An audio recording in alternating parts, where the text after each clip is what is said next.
Oh, hey. What's going on? Look, I have to be honest.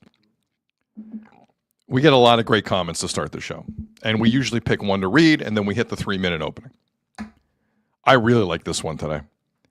Bruffy22 in the chat writes the following. Don't let the Jays get lukewarm.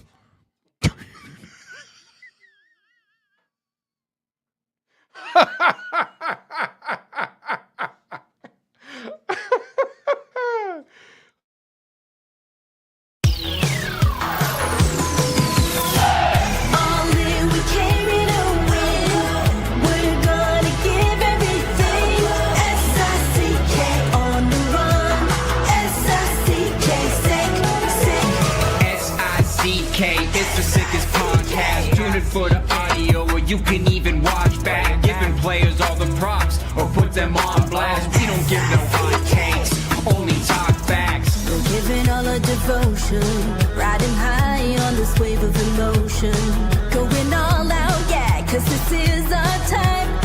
No, ain't no stopping us till we reach the finish line. All in, we came here to win. We're gonna give everything. S-I-C-K on the run. S-I-C-K, sick, sick. On fire, we're ready to fight. We'll bring the house down tonight. S-I-C-K on the run. S-I-C-K, sick, sick. Play it on the car ride, play it when you lounge. X and O, you know that we can hold it down. Shout out to my man Sammy, got it off the ground. And to all the listeners tuned in right now, got debates, analysis, and speculation. This is sports talk for the new generation. You know where to find us, got a reputation. Sick podcast, your #1 sports destination. Giving all our devotion, riding high on this wave of emotion, going all out, yeah, cause this is our time. No, ain't no stopping us till we reach the finish line. All in, we came here to win. We're gonna give everything. S-I-C-K on the run. S-I-C-K, sick, sick. On fire, we're ready to fight. We'll bring the house down tonight. S-I-C-K on the run. S-I-C-K, sick, sick. S-I-C-K is the sickest podcast. Tune in for the audio, or you can even watch back, giving players all the props or put them on blast. We don't give no hot takes, only talk back. S-I-C-K, S-I-C-K, S-I-C-K, S-I-C-K, S-I-C-K, S-I-C-K,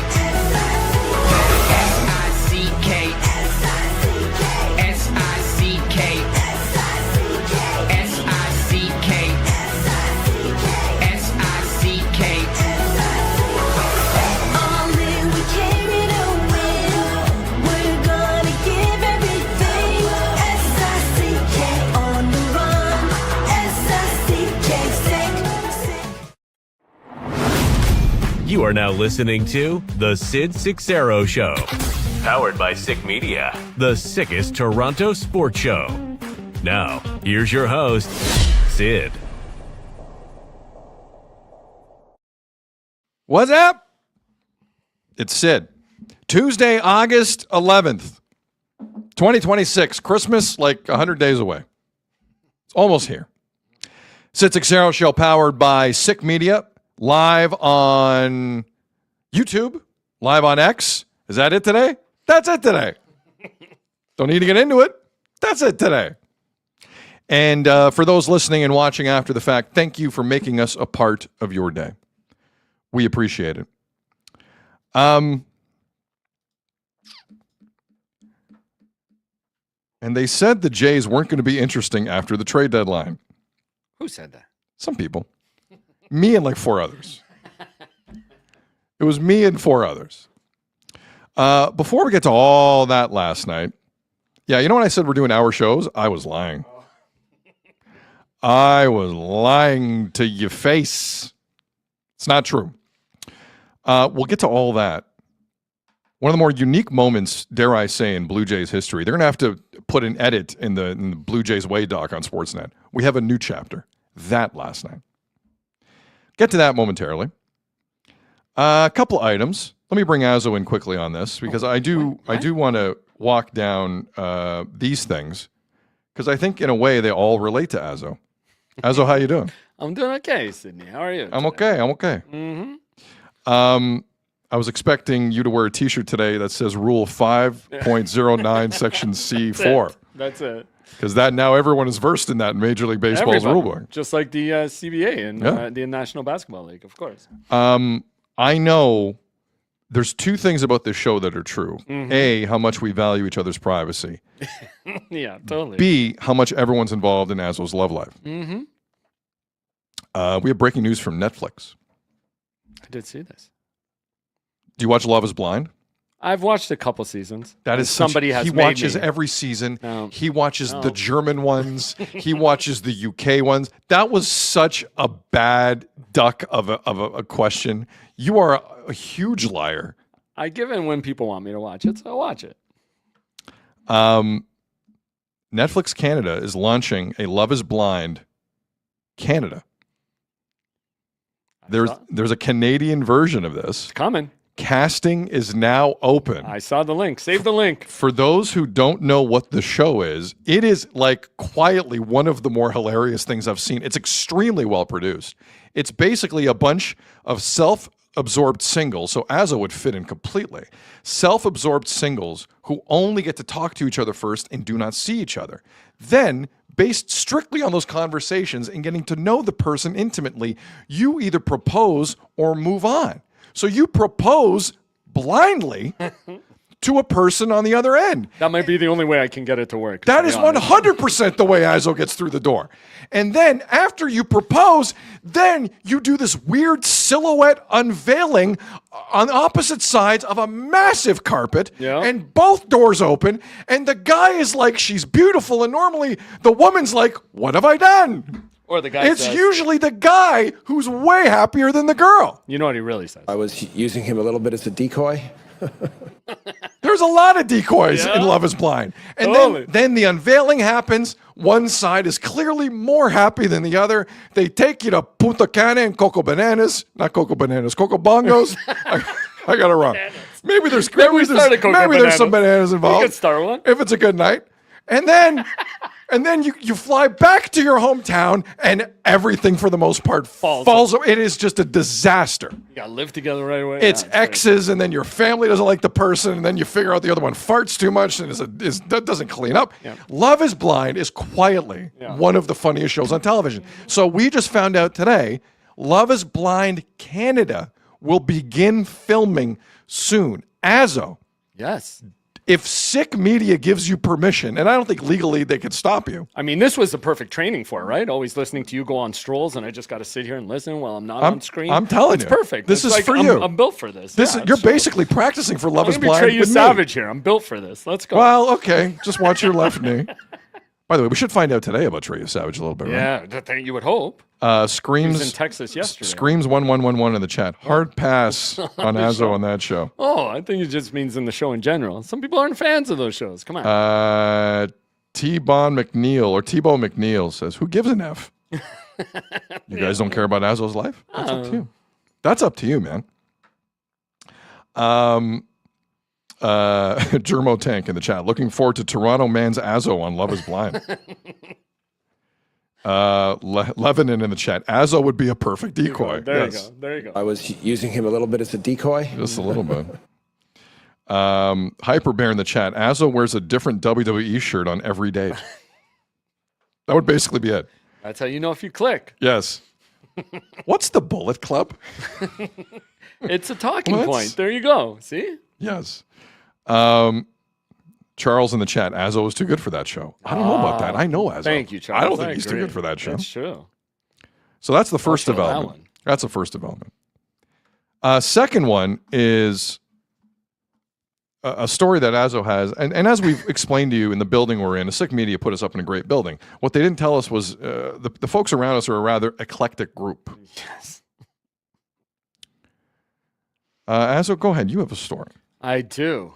So it's weird how this always involves going into the washroom just to take a, what do you call it, pre-show square? Make a shishi. Yeah, no, not that far. So I'm going in, notice one of my shoelaces untied. So I'm like, okay, can't go into the washroom without a shoelace untied, right? You got to like tie it up. You don't want that touching the floor. Some dude walks by me and he's got like a lunch bag. He's got another bag, which I don't know what was in it. And he's carrying his laptop like open. And he just charges into the washroom. He goes in there and he goes to a urinal. And he puts the bags down on one side, and he puts his laptop on the floor right next to the urinal. At the urinal! Open!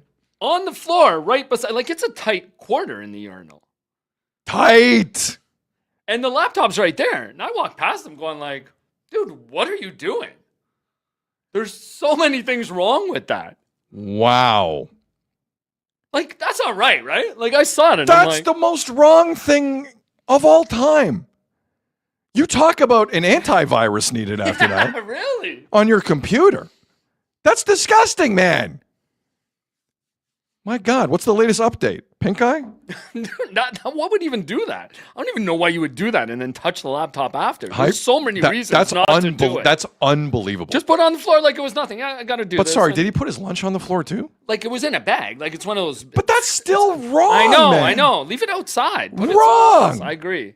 Yeah, it's one of those cooler bags, the big thick ones, but it's still weird to put anything on the floor right next to the urinal. Do you not know about what happens? And man, Lebanon in the chat.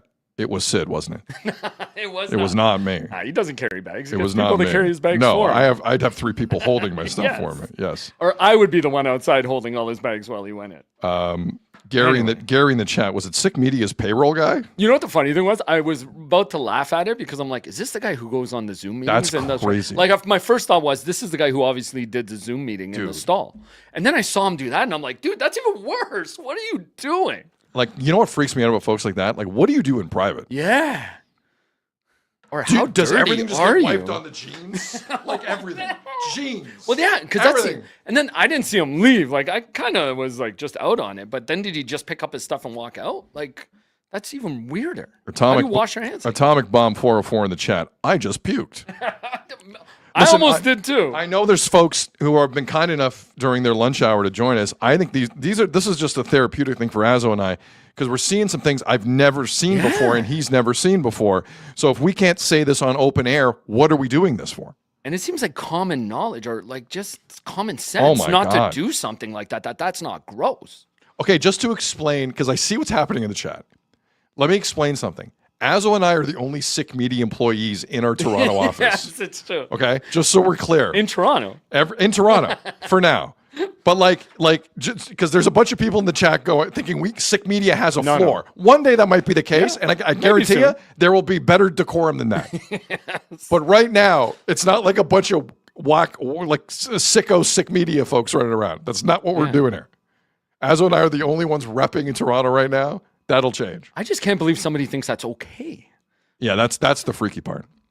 That's Freaky Tuesdays, man. Anyway. Finally, one last thing. Should I bring up what somebody brought up to us too? What if that dude had a camera on his laptop? Oh, that's Daddy. wow. Splashdown. Like, that's even weird. Splashdown.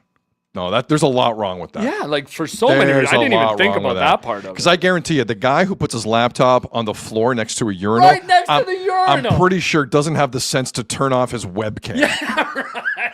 I'm right? fairly certain that's the case. Like, didn't even close the laptop. It was open on the floor, which is the part ridiculous. that blew my mind. Like, obviously, the whole thing blows my mind, but. Sean in the Yukon, worm's eye view.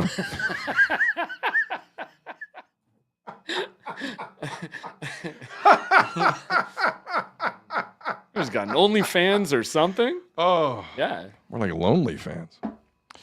Anyway. Okay, I want to get that one out. By the Some way, may say Splash Mountain, says Randy. oh, Just so weird. Like, I can't believe people are that weird. By Did the way, pandemic change everybody. Small Victories Schneider in the chat with a very relevant question. 2 employees in Toronto representing 6. So who's employee 1 and who's employee number 2? I think we know. It's Azzo.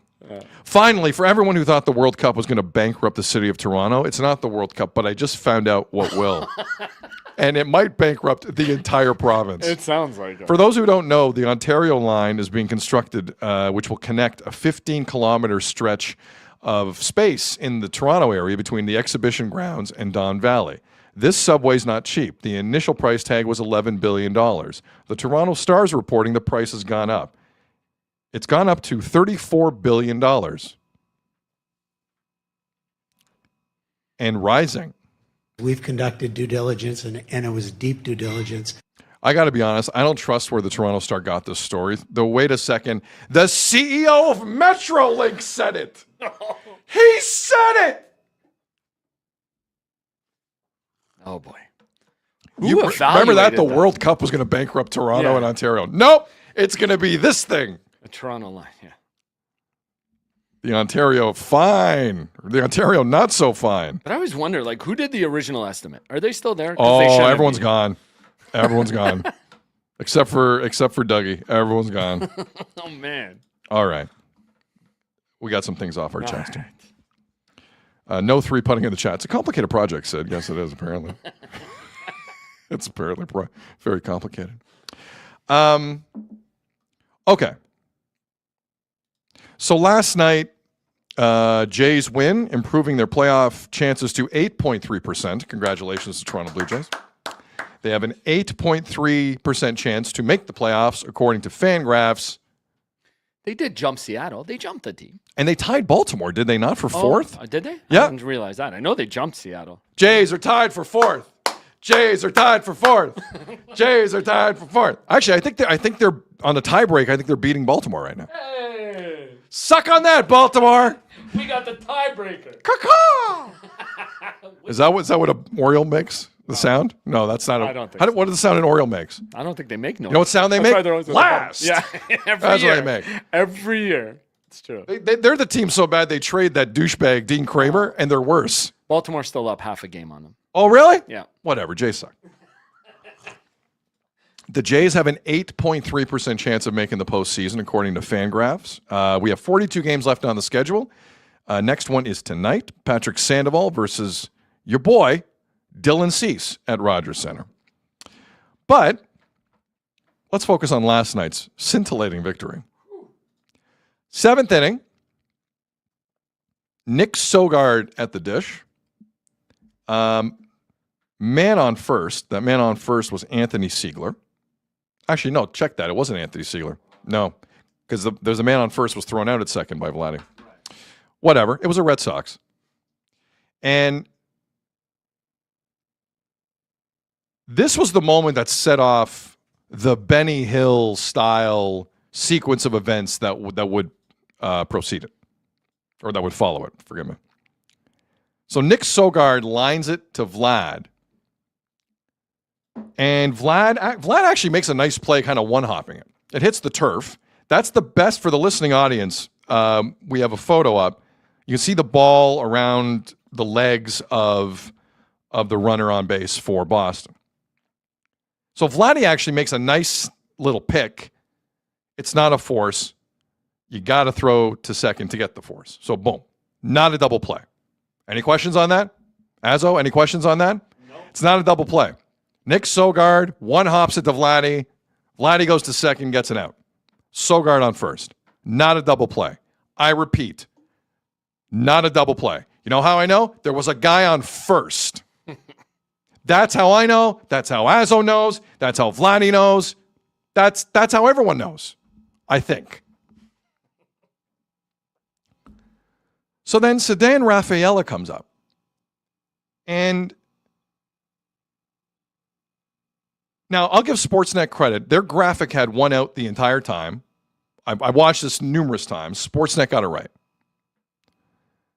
For some reason, in the building last night, in Rogers Center, on the huge scoreboard, a scoreboard that dwarfs whatever Highmark Stadium has in Buffalo just down the street. We'll get to that later on. For some reason on the scoreboard, they had 2 out. And for the listening audience, you can see this as clear as day.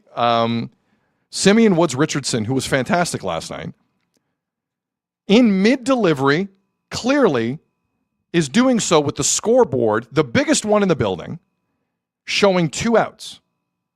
Now, something weird happened after Rafaela goes to center field and hits it to Brett Bateman.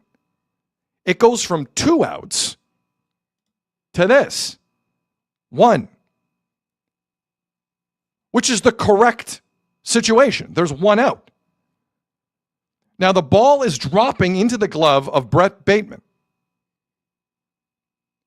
Now most players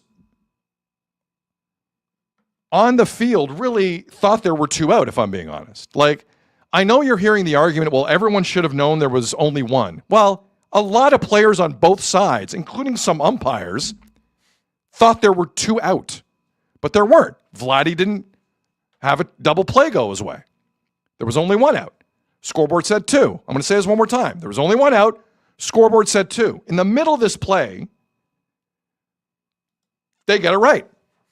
But the play is happening. Like, the players are not looking at the scoreboard anymore.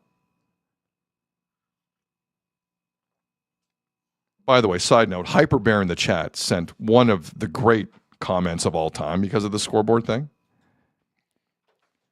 Hyperbear wrote the following: Daktronics just called Rogers and told him if Kawhi is there, we can fix your scoreboard.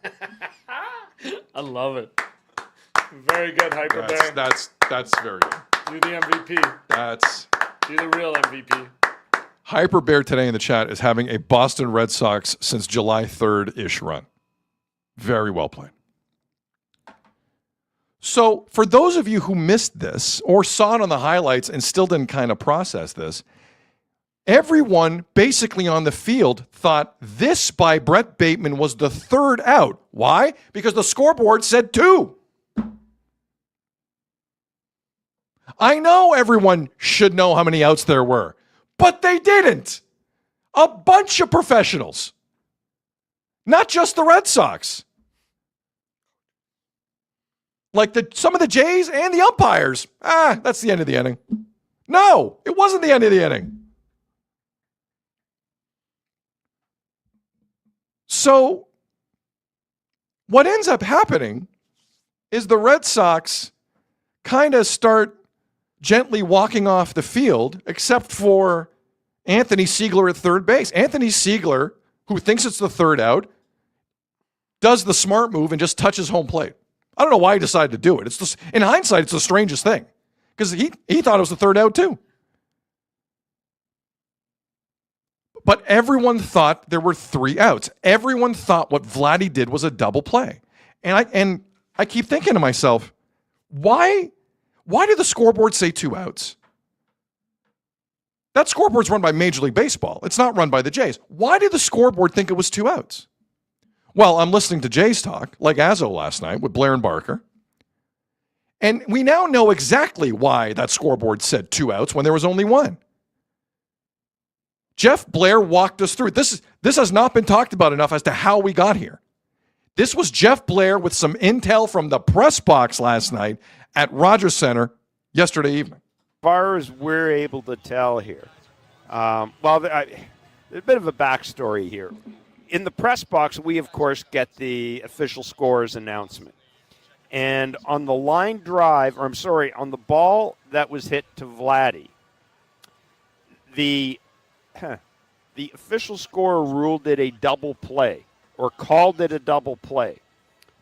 The scoreboard showed 2 outs. And then it appeared as the play developed, it switched to 1 out. And it was not a double play, first of all. The umpires did not, it was not a double play. And of course, there's wholesale confusion. Couple things. Jordan in the chat. Jeff Blair, true beauty. Agree. Yeah. Second, listening to Jeff Blair talk with Daft Punk in the background. One more time. Beneath. If you said to Jeff, I'll give you $10 million right now, tell me who Daft Punk is, could he tell you? Maybe. They're from Montreal, right? Yeah, you're right. Oh, he might be able to do it. He might.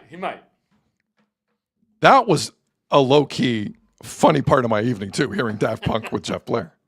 But back to the lead story with Jeff Blair. Jeff Blair in the press box is told by the official scorer, whoever's scoring the game in Toronto, double play Vladdy. How? There's a guy standing at first base. There's no double play. You need a double of something. There's no double of something. Nick Sogard is standing right there. Listen, I'm going to say one thing. I'm going to move on. Two things. One, I appreciate Jeff Blair for that reporting because none of us would have known that in the press box. None of us. And to be fair to Hazel May, like she's not in the press box. She can't hear that either. She's trying to report on this. So I appreciate Jeff saying that. Second, this is not the first time this season we have sat here and talked about some really strange scoring going on at Rogers Center. This is not an isolated incident. And I'm saying this as gently as I can because Azzo and I and some people in our media circles know full well some of the people, some really nice people who are scoring games down there. Guess what? Time to reevaluate it. That was embarrassing last night. Across Major League Baseball, we as a city look like a bit of a joke on that. You think people around baseball care who controls the scoreboard? No, it happened here. That's what they know. That's what they know. We look like a joke throughout Major League Baseball, let alone what I'm about to walk you through and the hilarity that ensued there. Whatever's going on, official scoring-wise at Rogers Center, cut it out. And wake up. Whether it's errors that shouldn't be errors or errors taken away that clearly are errors or whatever the hell that was last night, enough. Enough. Listen, I know it's probably not the cool thing with the kids nowadays to be an official scorer at a baseball game. Sure. Doesn't mean the 90-year-old has to do it. We're going to fix this. That was pathetic, and I appreciate that from Jeff Blair. I would have had no idea that was the case. That's where it came from. Double play Vladdy. Score it. There's a guy on first. That was not a double play. There's one out, not two. Jesus. Make a good count, man. Look at first. I know Nick Sogard is boring as hell. I understand that. Look at him. That was an embarrassment last night. You think people around baseball care that, it was official score and it wasn't the Jays. That reflects on all of us. Enough. We got John Schneider as a manager. That's embarrassing enough. We're going to deal with that? Jesus. I'm more annoyed at that than anything else. Hell yeah. Where the hell it came from. I would have been fine if it's some, listen, it's August. People take vacation. If it's like the backup to the backup of the scoreboard guy at Dome Productions or whatever, I understand that. Made a mistake. You know how many TV shows I've been a part of and radio shows in August with people that just could barely read, but they were there, so you did a show? I'm serious. It's August. I understand that. If you don't know the difference between a double play and a not double play, take a walk and pick up golfing and retire, for God's sakes. Jesus.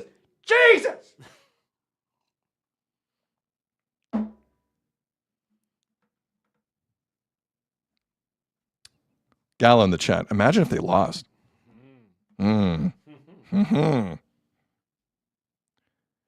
Okay.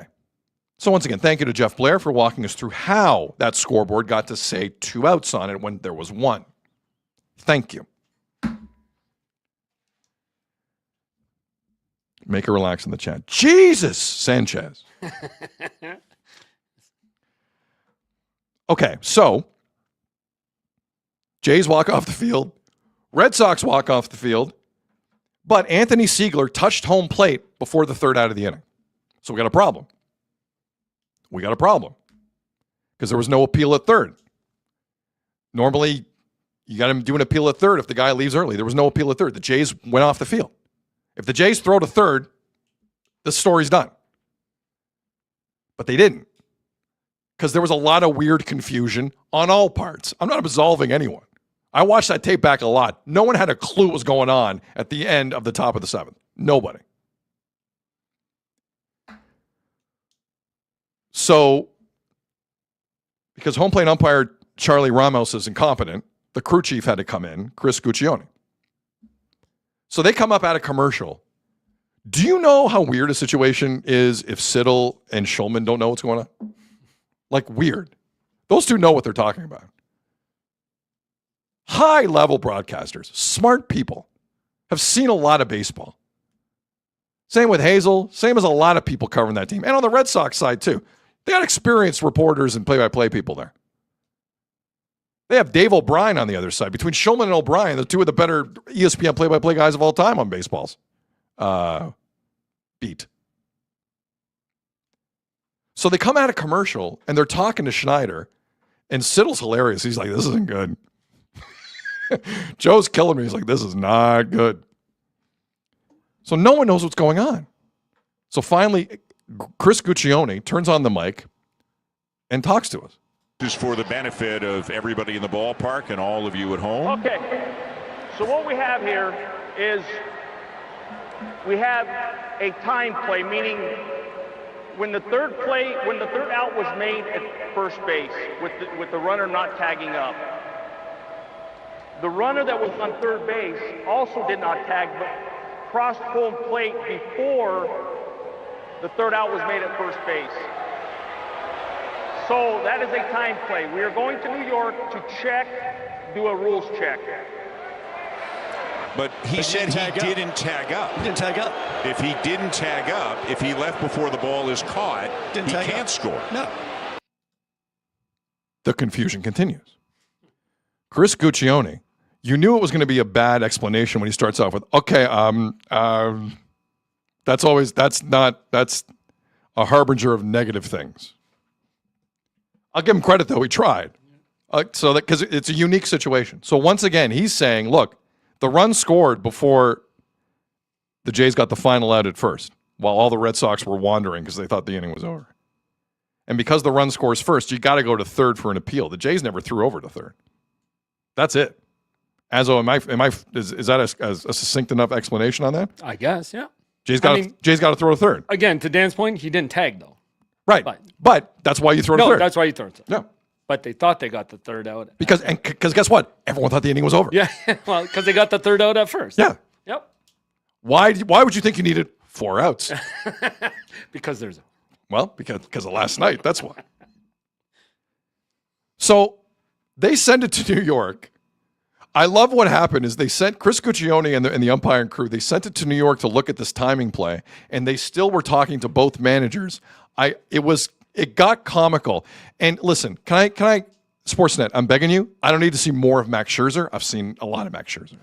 He's not a manager. He's not a bench coach. I don't care about his opinion. I'm sorry. I've seen enough of Max Scherzer. Max Scherzer is inconsequential just make sure your thumb is okay. You got your top 10 in strikeouts thing. Good for you. I do not care to show Max Scherzer as much as you did. Ridiculous. Show me the rule book. How about this? I'll take the rule book over that much Max Scherzer. Please. Just for next time. So New York looks at it and says, well, if the runner scored before the final out was made and the Jays didn't send it to third base because he left early, guess what we have here? Might have a run for Boston. Gooch, you're up again. All right, after calling New York, getting it all straightened out, the run is going to score into the inning. 2 runs for Toronto, 1 run for Boston. It's obviously a rule, but it doesn't make any sense. First ever for me. Yeah, doesn't make any sense. First ever. Man, you got experienced baseball people telling you, I don't know what this is. Now, it's funny because even Azzo and someone reached out to us who played Division I-A baseball in the States. They had seen this before, where someone left third base early, scored before the final out was made, and no relay toss over to third to appeal was done and the run counted. There is a way you can leave third early without tagging and it count. And guess what? We saw it last night. Now, Jays win the game 2-1. But that was odd. That was odd.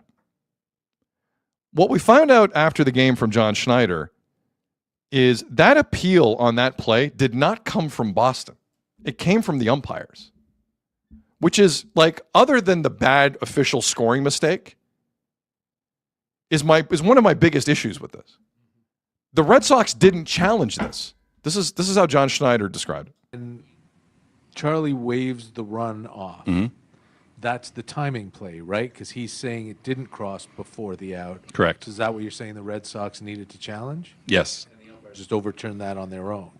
Correct. That's what they said. So it kind of Boston didn't challenge the time play and didn't give us an opportunity to keep the players on the field to appeal to third. So that was the long conversation. There was a lot of discussion, and I'm glad we didn't lose by one. My only issue with what the Jays are arguing here is the notion that home plate umpire Charlie Ramos waved them off. Come on. Watch that back. They're all heading off the field very easily under their own power. They're not being forced. Azzo, you disagree?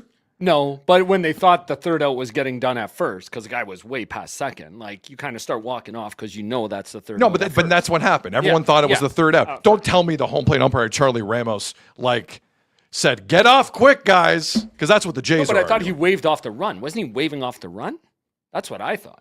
Initially, I thought that too. Yeah. But no, he wasn't. Okay. No, obviously it wasn't. not. Obviously not. That's my only issue with Schneider's description of that. Don't tell me the umpire waved you off that quickly. You could have done whatever you wanted. Don't do that. Yeah. Give me a break. I don't like how the Red Sox didn't challenge it. Yeah.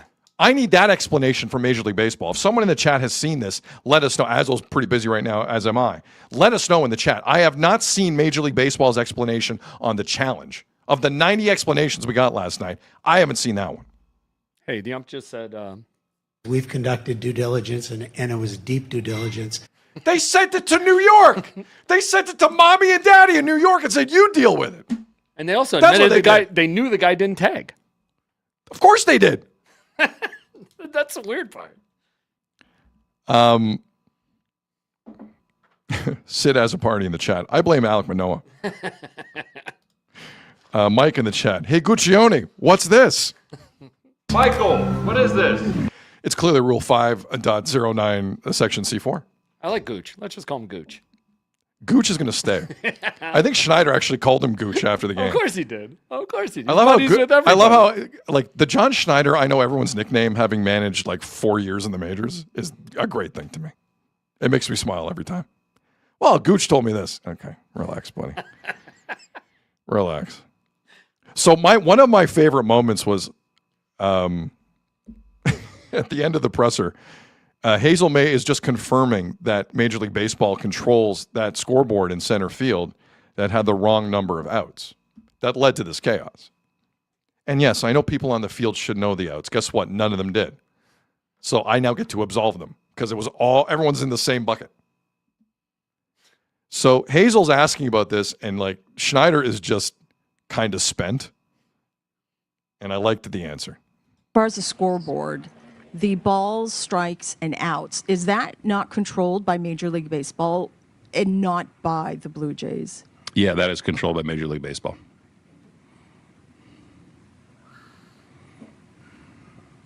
All right. Thank you, everyone. I'm going to go have a beer. Thanks, geeks. All right. And he deserves one. He sure does. By the way, some would think I would just go the opposite of this if it were to happen. And believe me, I'm being honest when I said this. If there was ever a moment for Schneider to lose his mind, I think it was last night. I think he's losing some fight. Am I wrong in that, Ezra? No, he sounds tired after every... I think he's losing a little bit of fight. I told you, his answers are getting shorter. He's just, I'm with you. When you're in a situation as a manager, we're like, oh my God, now we don't have Jameson Tyone. That's some defeating stuff. They were still winning. They were. So, in summary, weird, odd moment for the Blue Jays last night. If you're a Blue Jays fan, it's a anecdote in your season. You won the game. But I'm just a little listen, I wasn't aware of this, most people weren't aware of this, but I have to say, what's been disappointing in the aftermath is how like people I do like are still talking about this like it's overly complicated. It's not. A runner on third left early and you didn't throw over to third to appeal it. That's what happened here. Like, it really isn't that complicated. The runner at third left early and scored before the final out. According to the rule book, as messed up as that is, as it is, you have to go to third. And then you get him. The aftermath of it is an easy explanation, actually. Like, don't believe anyone who's like, my head hurts. My head hurts. My head. You got to watch different shows or listen to different shows then. A runner left early, scored before the final out. The Jays did not throw over to third. That's it. It's not that complicated. It's weird. I've never seen it before. Dan Shulman never saw it before. Joe Siddall never saw it before. Max Scherzer saw it before. I don't care if Max Scherzer. Max Scherzer made his debut in the 50s. He better have seen it. He was involved last time it happened. It got called. I just wish folks in the media in this town would kind of just simplify things a bit more. This is not as complicated in hindsight as it appeared in the moment. That's all I'm saying. It's weird. Not that complicated. Runner left third early, scored before the final out. Jays did not appeal at third. Run counts. Go Dylan Cease. Jeff has a party. Good afternoon. Hey, Sydney. Good What afternoon. part of that annoyed you the most last night? Okay, so was a scorer like you. I just can't believe it after everything we've seen. That's crazy. It eh? is insane. Like, it is insane. wow. Like, how did you think that was a double play? Because Vladdy threw to second, right? There was a guy on first and second. Correct. And then all of a sudden there's guys at first and third. Yeah. So they got the guy at second. Yep. Like, one out. And you got guys on the corner. So I don't know where you got two outs. And those two guys before him, one guy saw 2 pitches, one guy saw 3 pitches. Like, it was to start the inning. It's not like it was a long inning where you got confused. Now, in fairness, listen, if you looked at it once with your naked eye, yeah, like, did Vladdy make the catch? No, but they ruled it, right? Because like you But said, then, the guy but was on then they first. ruled it. Yes, they did this thing where they ruled it, and you could see who's on first and who's not on first. If it was a double play, guess what?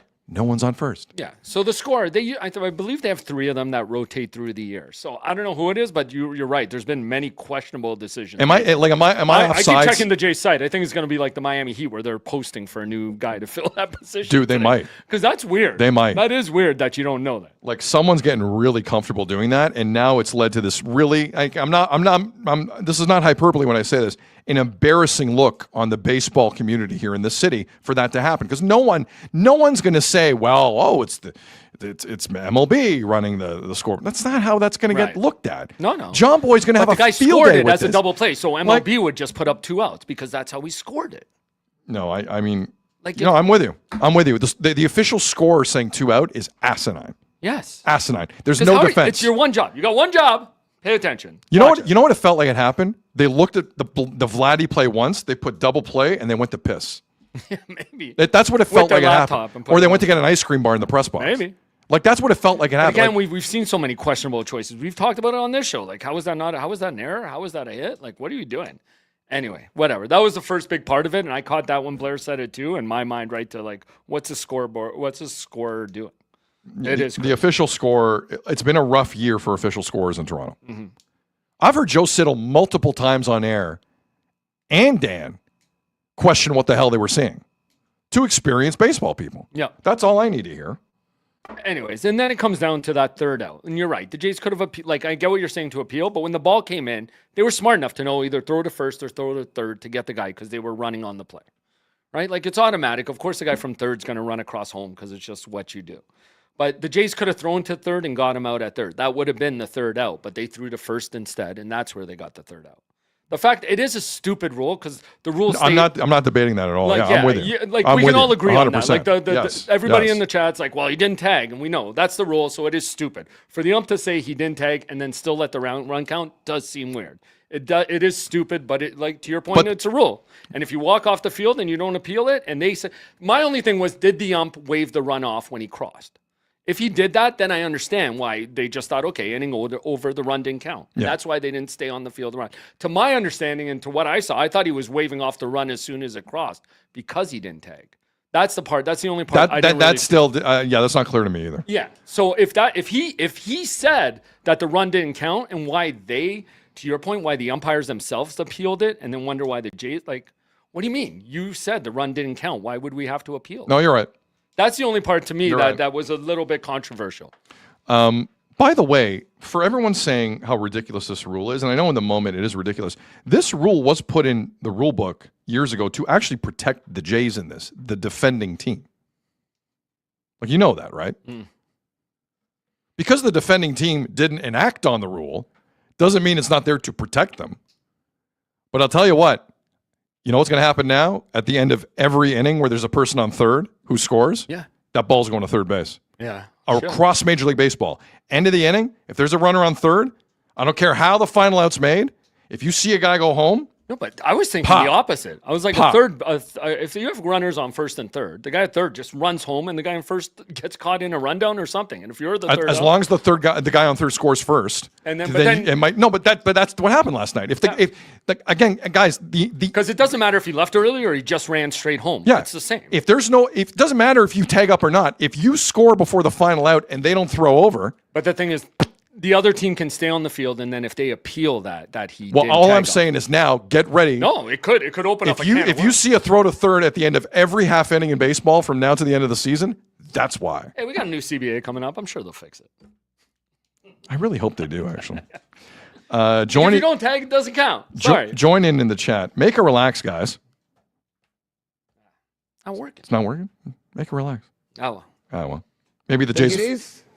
Ah, okay. No one's perfect. It was corrected seconds later by the scorekeeper. No, it wasn't. Well, once play started, that's weird. It wasn't corrected seconds later. That's because everyone on the field thought there was 2 out. It was like 5 pitches. What's his name? I think it was the 5th or 6th pitch of the at bat. That is an incorrect statement. It was corrected seconds later. That is not true, which led to those shenanigans. I had it here. Oh no, it was the first pitch of his at bat he swung at, but I don't know. Bruffy in the chat. Keep Infantino out of baseball. There's a lot of Infantinos, the commissioner of Major League Baseball. Okay, so it was the very first pitch of the next at bat. So they didn't have much time, but it's still a bad look. It's a terrible look. But like Buzzy PEI in the chat also writes this, and I understand a lot of people have this take today. He writes the following. Just worked in under 17 Baseball Canada Cup. Guys, they knew their outs at that level. True, but if the scoreboard does say 2, like I'm giving way more grace to the players in this situation. Guys, it's August. You know what the dog days are? Now. Have you seen the quality of baseball we've seen the last month or the last 2 weeks? Exactly. Maybe everyone's spent. And maybe if you just look at the scoreboard and you're like, okay, there's 2 outs, maybe your brain is so fried you're going to go with that. Well, and you're in the dugout, you're doing your own thing. You only know it's your chance. You haven't watched the full inning in front of you. You do get up there and you do kind of look at the scoreboard. It's crazy to me that the coaches, the first and third base coaches, didn't say That's anything. a bad one. Or the managers. Like, Yeah. did Schneider or Tracy come out and say, wait a second? I didn't see that. Yeah. The only time I saw them because was they when did get Guccione the and the third guys out. were talking to them. But then they did get the Red Sox should have because their guys just ran. 100%. But John, to Schneider's, like they did get the third out. They did throw the ball to first to get that last out. You're so right. They knew. You're right. Forza Ferrari in the chat. I don't know why I said it that way. Santander knows the rules, guys. Yeah, but he's not there. Yeah. Oh, man. The rules at the buffet. Well, doesn't know the rules about showing up to spring training ready to go. He knows the rules about when to get surgery. When spring training? 4 days? Guys, my shoulder. Oh, no. A lot of people giving Siegler, that's what you say, right? Some credit because they said if that was IKF, he'd still be on third.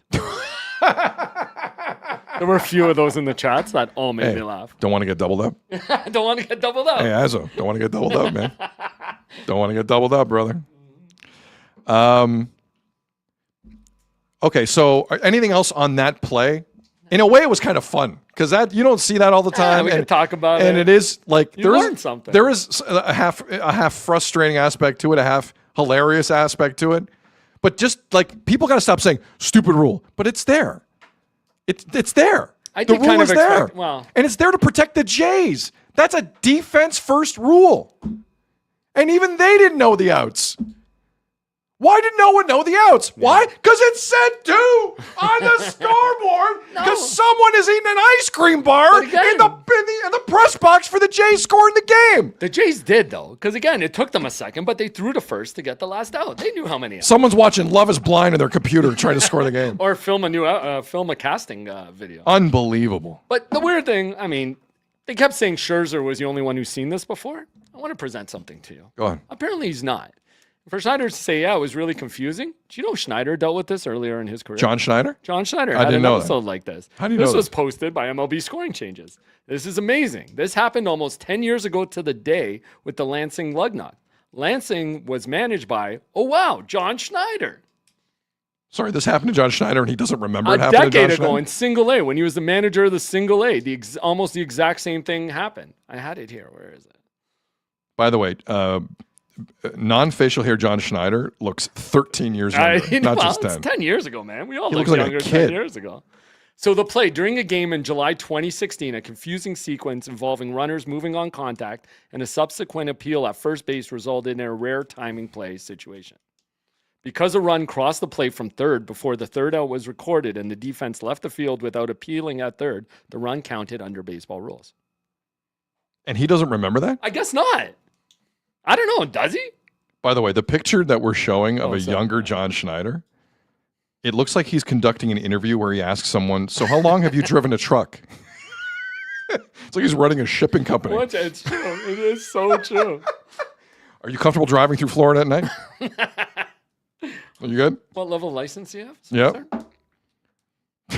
Long haul truckers. Yeah. What is it? No. What if IKF was a truck driver? Guy, never stray too far from your truck there, IKF. So apparently he has dealt with this You before. might get double, though. And you think something so weird, you'd kind of remember. That's a great poll, man. Wow. A graceful shutdown in the chat. Azzo, I need that road plowed. That's funny for 2 reasons. The picture of Schneider. Yeah. For those who don't always watch the show on either X or YouTube, it's worth it just for that photo today. And Azzo and I are having great hair days. Been in the game for 10 years. More. Oh, more than that. Yeah. He started managing, I think. His playing career ended in 2007, and he started coaching immediately. Okay. Oh, yeah. The one thing I'll never say about John Schneider is he doesn't want it. Yeah. That guy has ridden a lot of buses to get here. Fair. I guess in 10 years you forget something. They better have a better. Yeah, he did deal with it before. Which have a better start next year, man. Let me tell you that. Okay, let's end on a positive for the Jays. I mean, they won the game. They won the game. Come on, they passed but Seattle. that was an embarrassing moment for both teams. Yeah, I agree. For both teams. I agree. The Red Sox manager sounded a bit more like somber in his post because he knew he got away with it. Yeah, he kept saying we got handed a run. By the way, the hot-heading Red Sox don't look so tough away from Fenway Park, do they? Huh? The hot-heading Red Sox outside of Fenway Park, all of a sudden, they're not. There's not only 3 swings and misses over a 47-pitch stretch. Oh boy! Huh? That's not happening, eh? Yeah. Oh man. Yep. Mm-hmm. Get out of here. I was trying to find a stat, but I think Blake Murphy referenced it. Dylan Cease is the first pitcher in I guess almost 5 years to be averaging 100 pitches a start. Did you just say that after another starting pitcher goes down last night in Jamison Tyone? Yeah.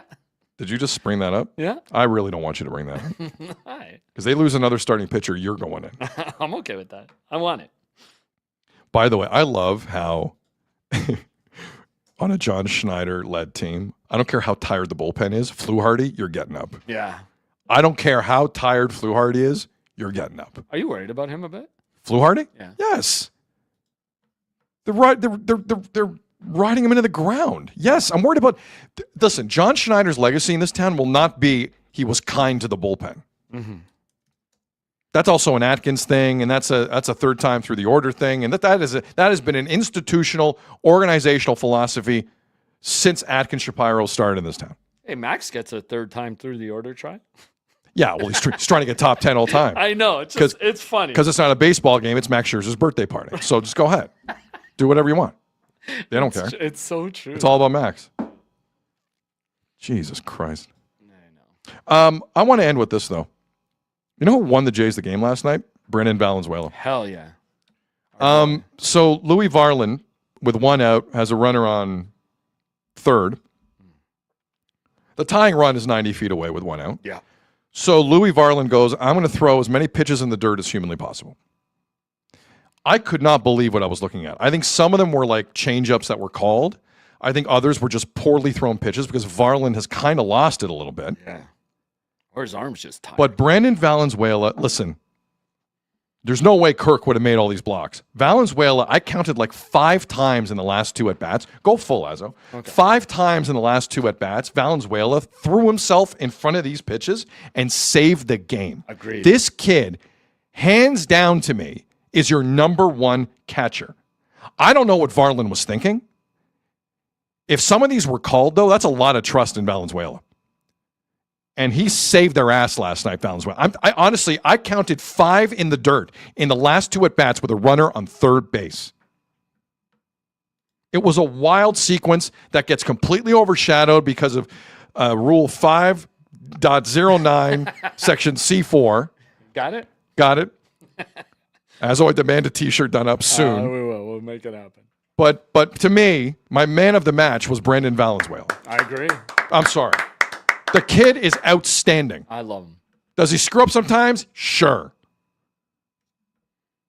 But at least he carries himself with some kind of professional swagger. Like, what the hell, Springer running through the dugout last night like a 9-year-old hopped up on sugar? What was going on with George Springer last night? Yeah, is he okay? He's having fun, man. He's having fun. I don't win the game. I don't care if you're having fun. Why does everyone in this town with the Jays make it so important to have fun? You think that was fun for Brandon Valenzuela last night? Going all like Felix Potvin on every pitch from Louis Varland? Trying to save the game? That's tension, man. It's professional tension. Christopher's wondering if he's hopped up on Uncrustables. Are you sure it's not me? Hey, he was the second run. He was the winning run. By the way, that challenge. I also laugh every time they actually win a challenge. Why can't this team figure out how to challenge pitches at the plate? Like, they're so bad at it. I meant to look this up before the show, so I'll do it now. But every time, so Springer steals second base and they challenge it and they get it turned in their favor that he was saved. Now, all I think about whenever they call in is cheese. From when John, that guy, when he kept referencing Cheese, who does the video replay.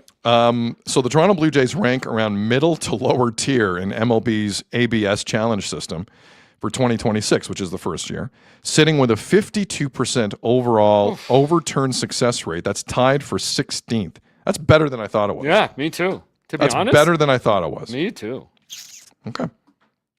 But shout out Valenzuela. Valenzuela is going to be like a killer soon. I agree. I agree, man. He's got some power already. He's a bit of a leader. I just hated that. I didn't know what Springer was doing there. No, I thought that was so ridiculous. He's got him the glove. Running up and down the dugout. Sorry, you want me to think you're an actual like wild card contender acting like a fool? Like a kid? They're winning, Sid. You want me to give me another crazy? Get out of here. I couldn't have been the only one watching Springer last night going, how much double bubble did you have before the game?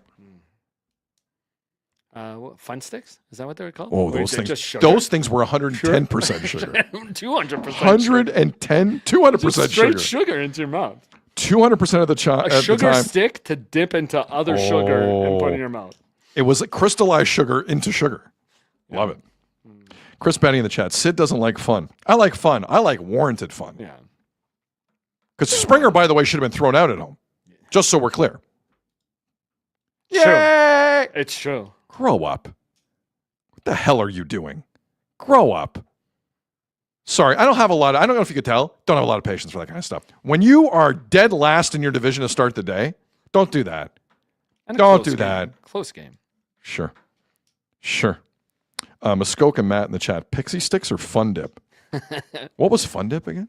Fun Dip was when you got the sugar stick, the pure block of sugar, and you used to dip it, you lick it and dip it into the sugar. Dude. Pixie sticks is just the thing you tear off and pour sugar down your mouth, no? Dude, I would see kids have that during recess and then like run for 5 straight hours. No kidding. Just all across Peel region. You couldn't find him. It's like, where is he? He's in Brampton. We're in Mississauga. He's gone. He just went running. Yeah. And then Graceful Shutdown wants to shout out candy cigarettes. Popeyes. Those were stupid. In hindsight, weren't. They're the just Popeye sugar. cigarettes were ridiculously. Just candy. It's like, sorry, this looks like a cigarette. Get out of here. Fun dip all the way. Do you know what I heard? I heard a conversation the other day. I'm not going to say where. I'm not going to say when. In the washroom, I'm betting. No.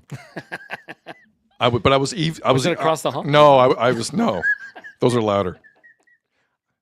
Somebody said to me, I ran into a guy who said he grew up on a farm and said he started smoking cigarettes at the age of 5. Wait, what? 5. Like Popeyes? Like No, the no, candy one, like a real one. like Demorier's. Oh my god! And the other person That's was a real cowboy. And the other person in the conversation was like, I don't even know what to say to that. And then the person who told the story pauses and goes, "Farm folks are just different, man." The real Marlboro That was one of the wilder stories I heard. 5. Can you imagine? That's young. I don't think the kid would be talking like that. By if the way, he's kids, smoking. don't do that. Yeah, that's definitely illegal. Don't do that. Wow. Yeah, you just reminded me of that story. But Popeye cigarettes were stupidly disgusting. Trash Canada is baby bottle pops. Remember the bottle pops that were like bottle caps, but just sugar? I remember those. Yeah. Dude, some of the things we ate as kids. Just pure sugar. No wonder we were outside playing all the Dude, time. I used to crush Pac-Man cereal. Do you remember Pac-Man would cereal? you just eat the marshmallows? I think the marshmallows were hopped up twice as much, and they were glorious. Glorious. It was sugar. It was cereal covered in sugars with marshmallows. That's Yes. just pure sugar. And then you would get milk that was also back then basically also sugar in a way with the lactose. Well, that was the best part. The milk after would just have like the remnants of all the sugar on top. Let me ask you something. For cereal, were you milk on the side or milk all over the top of it? Just all over the top. But you have to eat it it's quick. not- that's you know how not fast good. I eat? I would just eat it quick No, because it's dude. still crunchy Dude, but wet. you got to do milk on the side. What? You got to do milk on the Wait, side. what, you dip the cereal? That makes No, sense. milk on the side. It keeps it crunchy for the most part, but you have the milk ready, but you still have So you crunchy pour a little cereal. bit, eat it. Pour No, a no, bit no, more? no. Just go side, like around the end of it, and you put it on the. You don't pour it on top of the cereal. It's on the side. It's in the bowl, but it's on the side. But then it all goes into the bowl. Eventually, but like the top Oh. part still stays very crunchy in your mouth. Okay. I see what you're saying. You know what I'm saying? But it's all about the milk to cereal ratio. You just can't overfill. Like you can't pour the milk on top of No, the cereal. no, it's true. But Right? I would rather have more crunchiness than Okay, milk. that's fair. Because eventually the milk comes into play because you got to meet in the middle. Yeah. Bruffy in the chat. Sid, come on. Nick is like Pac-Man cereal. Dude, no go way. find it. It's Some amazing. of the bodegas, like the novelty candy stores It's around kinda like Canada, Lucky Charms, you can but it still was- you can get them Yeah. for sure. 100% you can still get But them. it's Lucky Charms, but with the Pac-Man characters as the marshmallows. Yes, That's for all. sure. Instead of the Lucky Charms. I don't know what this means. Jay Carl in the chat figured Sid to be a milk first in the bowl kind of guy. Milk first? People do that. You pour What the milk. hell and are then- you talking about? Well, pour the cereal on top, and That's that like way not appealing at it's a third. sink. How would the official score of the Jays mark that? Yeah. Double play? Milk first? Totally. Vicken in the chat. How did the two of you meet?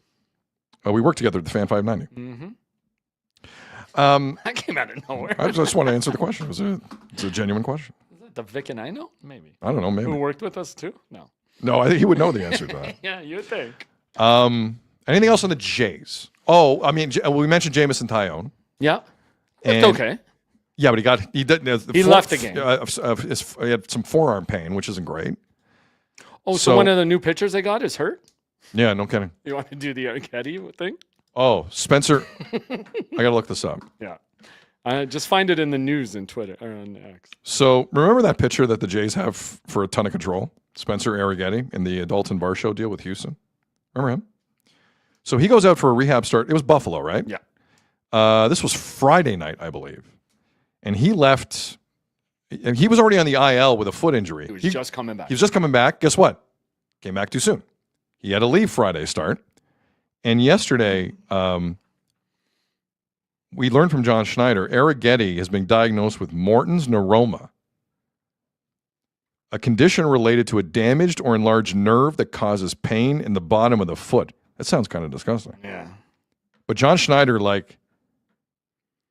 he was describing this yesterday, and Schneider said, quote, "It feels like you have a rock in your shoe," end quote, or a Morton.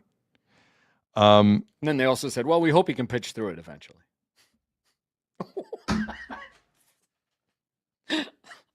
Hey, at least the Jays. Okay, hold on. At least the Jays medical Hold staff on. found it now. New rule. Yeah, they found a Morton. Congratulations. After they traded for him. Yeah. New rule. Jays acquire healthy people. No more Santanders. No more Morton Foots. No more Jameson Taillon goes down because he throws. Or if a guy's hurt, just sit him. Just sit him. aside. Sit him. Like yesterday, Okamoto was a late scratch. Why? He's hurt. We know he's hurt. My God. What, like let's talk about Charles McAdoo too. Charles McAdoo? Dude, he's on Is that now tear. 5 straight professional baseball games he's hit a home run? To 4 in the minors. 5 and straight. Now this one, yeah. And he hit one in his first at bat. You know, I heard Schulman making the point. When he was up last time, he went through a gauntlet of pitchers up here at the major league level. Oh, I didn't realize it was that bad. Yeah, it was like, well, Zach Wheeler and some other guys. I can't even remember who else. But it was like he was saying, like, if you go back and look at who he had to face the first time he was up, he went through a gauntlet of guys. But, yeah. I mean, but Charles McAdoo got into the lineup because apparently Okamoto was like almost in the lineup or he was a late scratch, and then they put him in. And Clement didn't start, but he finished. Right. Okay. I'm just getting a little tired of we acquired a guy, they can't play. But he's under control. Yeah, so you'll have him not to play through to 2030. Exactly. Great stuff. Exactly. Great stuff. He better not get the double Morton because that's bad. Oh, man. But I like, it feels like you're pitching with a rock in your shoe, but hopefully you can pitch through it. Okay. But like you said, team control. Yeah. Team control. This is kind of rough, but I think it's appropriate. Shady McGuire in the chat. Atkins is an ambulance chaser. Oh my God. Like if you're a GM and you see 2 things. He's hurt but signed through 2030. Is it professionally appropriate to completely ignore he's hurt in that moment? Or are you taking a chance because it's an expiring contract that's the best player you're getting for that guy? So you're like, okay, we'll take a chance. Hands down, that was the best offer the Jays were getting for Dalton Varsho. I don't doubt that for a second. It's a guy under control, which is what he values again. So yeah, make the trade. We'll roll the dice on this one. Our medical staff knows what they're doing. Small victory Schneider in the chat. John Schneider is managing rocks in his head. That's rough. That's mean. Wow. Even I'm not that mean. I didn't remember something from a decade ago. That's so mean. I had to read it. Chase in the chat. Has anyone heard of a medical report? It's true. Like they all go through medicals and at the trade. The one that never bit them, but you can argue it kind of did, was still all the Jeff Hoffman medical report stuff. You remember that? It's true. How many teams passed on Jeff Hoffman? 2. The Braves? I thought it was 3. Oh, I thought it was 2. No, Braves and Orioles. Yeah, Braves and Orioles. I think it was and Braves the Orioles don't know what they're doing. Yeah. In anything. They're willing. They need a pitcher so badly. Oh my and God. they said, you know what? We don't like this. The Orioles are so bad, they're like, we need a catcher. You just traded Rushman. We got 2. You want one? Dude, Brandon Valenzuela is your number 1 catcher. Dude. I don't want to hear it. I love his game. I don't want to hear it. Well, maybe when Springer's finally gone, maybe Kirky can DH and call up another one. I don't know. Yeah. Oh, except we have that Santander guy too. I think there's a day where the Jays have to actually ask themselves, like, is Kirk on the base paths a good thing for the organization? Because whether he DHs or catches or plays first or whatever, he still has to run. Like, you still need players who can run. Mm-hmm. I don't know. The Jays don't seem to find value in that. It's a funny thing. It's true. It's a funny thing. They did for a while last year. Running in sports, many experts will say, important. Well, that's okay. Run prevention, including your own runs. He's a 2-time All-Star, man. The Jays are about run prevention, including theirs. Yeah, it's true. Okay, Azzo, we haven't hit the Leafs in a little bit because it's August 11th. Maybe one more Dylan Cease-stat? I'm loving these. Go ahead. Cease is my guy. This from Joel. If he gets hurt tonight, I'm going to kill you. Hey, I'm going to kill you. And everyone in this chat is going to send nasty messages. Well, wait. Yes. I'm not Danhausen. I can't curse nobody. So Jonah Birnbaum from The Score, he had this out. Blue Jays' highest single season K percentage with a minimum of 60 innings pitched. Cease is number 1 at this point. If he continues at this rate. Say the stat again. Blue Jays' highest single season K rate. So K percentage. In one strikeout season. percentage. In one season. Dylan Cease right now is sitting number 1 all-time Blue Jay. Where's Halladay on that? No, hold on. The 4 guys after him, like the top 5, they're all relievers. Tom Hankey, number 2. Dwayne Ward, number 3. Jordan Romano, number 4. Romano was ridiculous the one And year. Roberto Osuna, number 5. Like it's him. That's a strange list. No, but like relievers are usually the guys who get more. No, I Ks know, than but starters. still, like you couldn't have a Halladay or At a Steve on there? percentage, dude. At a strikeout percentage. Wow.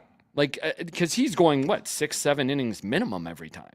At least. Right. Those relievers, that strikeout percentage is per inning. He's having. Is per inning. I like, thought that stat was fascinating. That His he's up there stuff with is relievers. electric right now. Dude, he's crazy. If he could tick down the walks per 9 by just a hair, and he's already done a decent job of it, by a hair with his Ks right now, there is no race for the Cy Young in the American League. It's over. And by the way, Like, it's all over. 4 of those relievers were all-stars in those seasons that are mentioned. Oh, no doubt. No doubt. It is crazy, though, how he's striking people out. Some interesting stories with some of those relievers, I'll tell you that. Oh, definitely. Mike in the chat, Betway? Mm.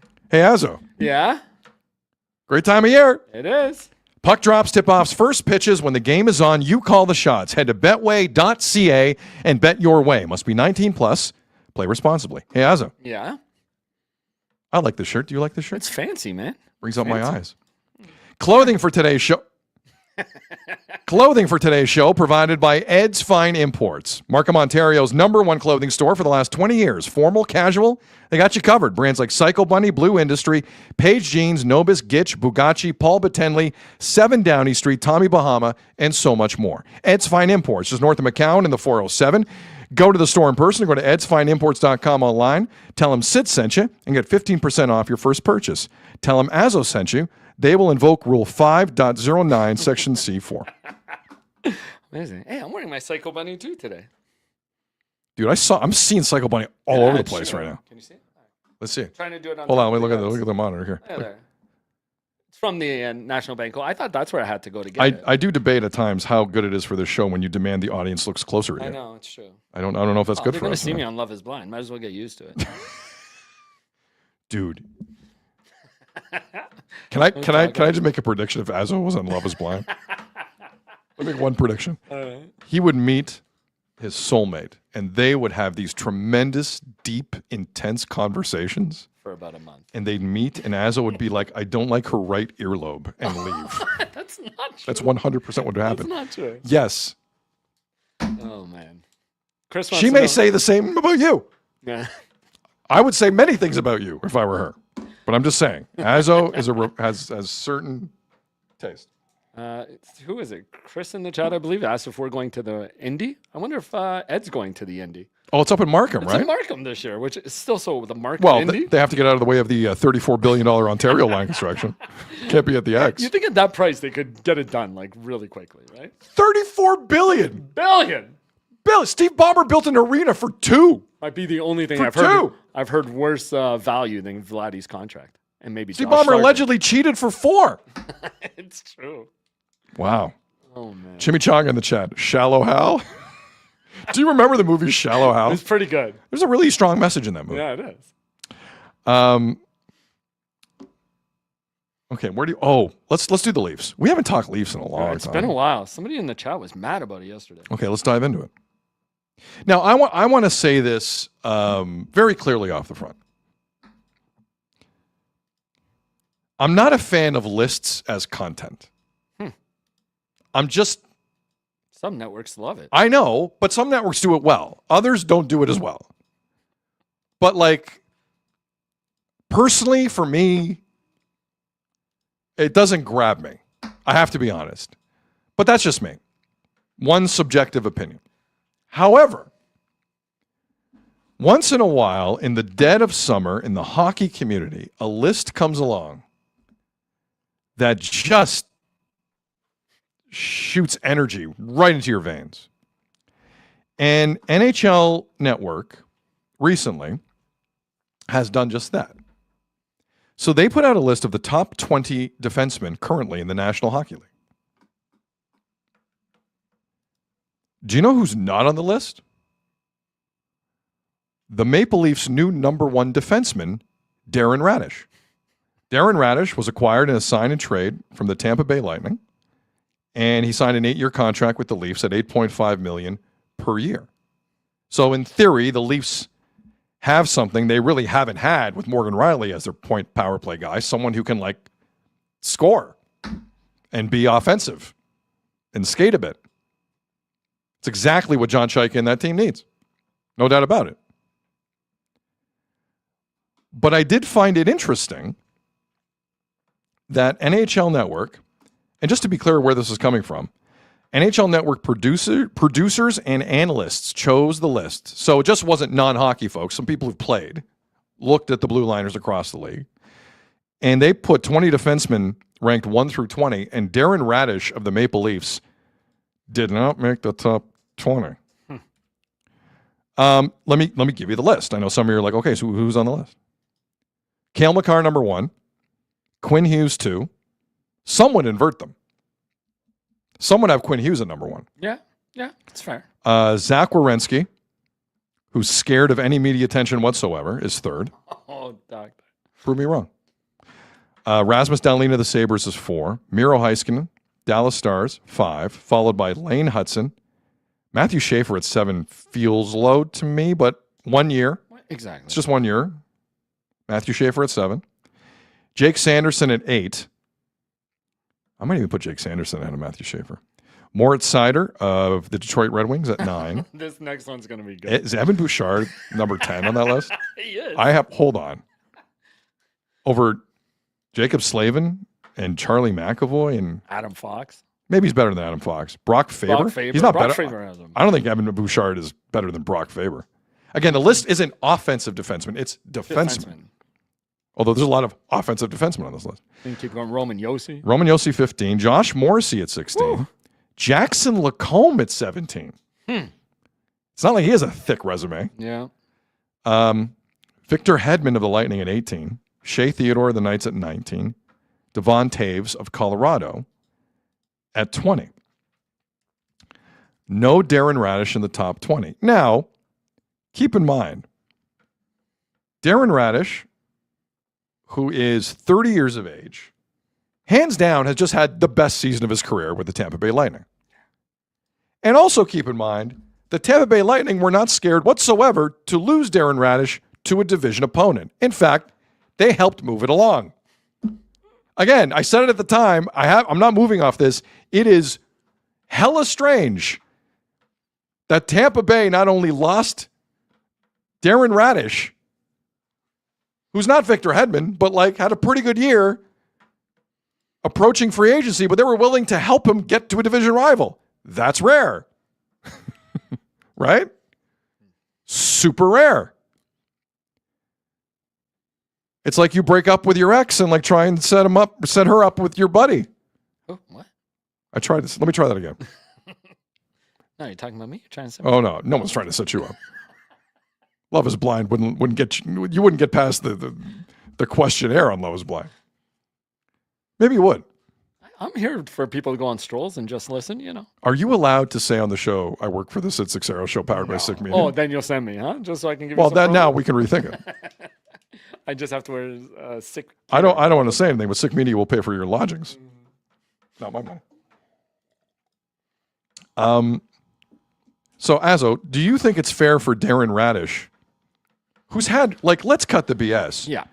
He's definitely what the Leafs need, and I think the Leafs are going to be a little better on their blue line. Not significantly better, but a little better on their blue line because of Darren Radish. But he has had one great year. He's going to get a chance. The proof last year wasn't a fluke. But do you any of those names on the list, do you think should not be ahead of Darren Radish on the NHL Network's top 20 defenseman list? Well, I was just looking like you. Jackson Lacombe's the one who stood out because I'm like, what's his longevity? For blaming Radish on that, but he's had 2 seasons where, like last year, 2 years ago, he had 43 points. And last year, he had 58 points. He was an even 2 years ago and -2 last year. So I don't know. Like, defensemen are hard. If you don't watch them play every day, it is tough. It's difficult. What are you judging it on? It's very obviously difficult. Bouchard's only there for his offensive skills, and I don't know if that makes him a top 10 guy. Like, you have to see them play regularly. I don't see Lacombe play enough, but he's the one name that stood out that maybe Radish would be on top of. Christopher Bird in the chat. Morgan Riley ranked 730th on the list. How many defensemen in the league? Yeah, that might be it actually. Anyways, it's for this year. We'll see. Maybe next year he's on it. You hope, as a Leafs fan, that he would be. What did you think of He better be on that list if you're the Leafs. Yeah. No, but like he's had one. He's had one great year, and with all due respect, it wasn't Matthew Schaefer's version of a great year. And look, it was just. I think I don't think it's unfair to say you need to see more, which is amazing considering how crucial a season this feels like it is for the Toronto Maple Leafs. Right.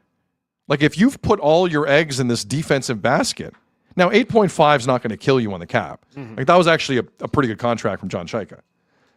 But it's not like anyone in the league can say this is a stone cold lock as a number one power play guy for the Leafs. Well, I don't think you can say that. He filled in for Victor Hedman last year when Hedman was gone for a lot of time, right? Correct. Like he stepped up, and Hedman's number 18 on that list. So is that where he'd be? Like, hopefully he would climb up into there. But Hedman he's had such an amazing career. Like, it's hard to put him ahead of most of these guys. I mean, the Smurf in the chat, that contract is going to age like milk. On the side of cereal? Milk on top of the cereal or next to it. Oh boy, this is rough. Trash in the chat.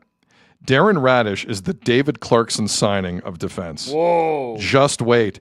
Feel free to keep the receipt of this. One good year. I don't know, man, the Leafs better hope it's better than that. I'm not expecting 70-something points, though. Let's be real. No. I don't think he's going to. Kucherov's not on that power play. I got news for everyone. Here's the thing. You know what it's going to come down to? How the spirit strengthens and grows. There'll be a certain spirit. Every year there's a certain level of spirit. But it comes down to the coach. Like, Tampa had a great system in place. And again, when Hedman's out, Radish stepped in.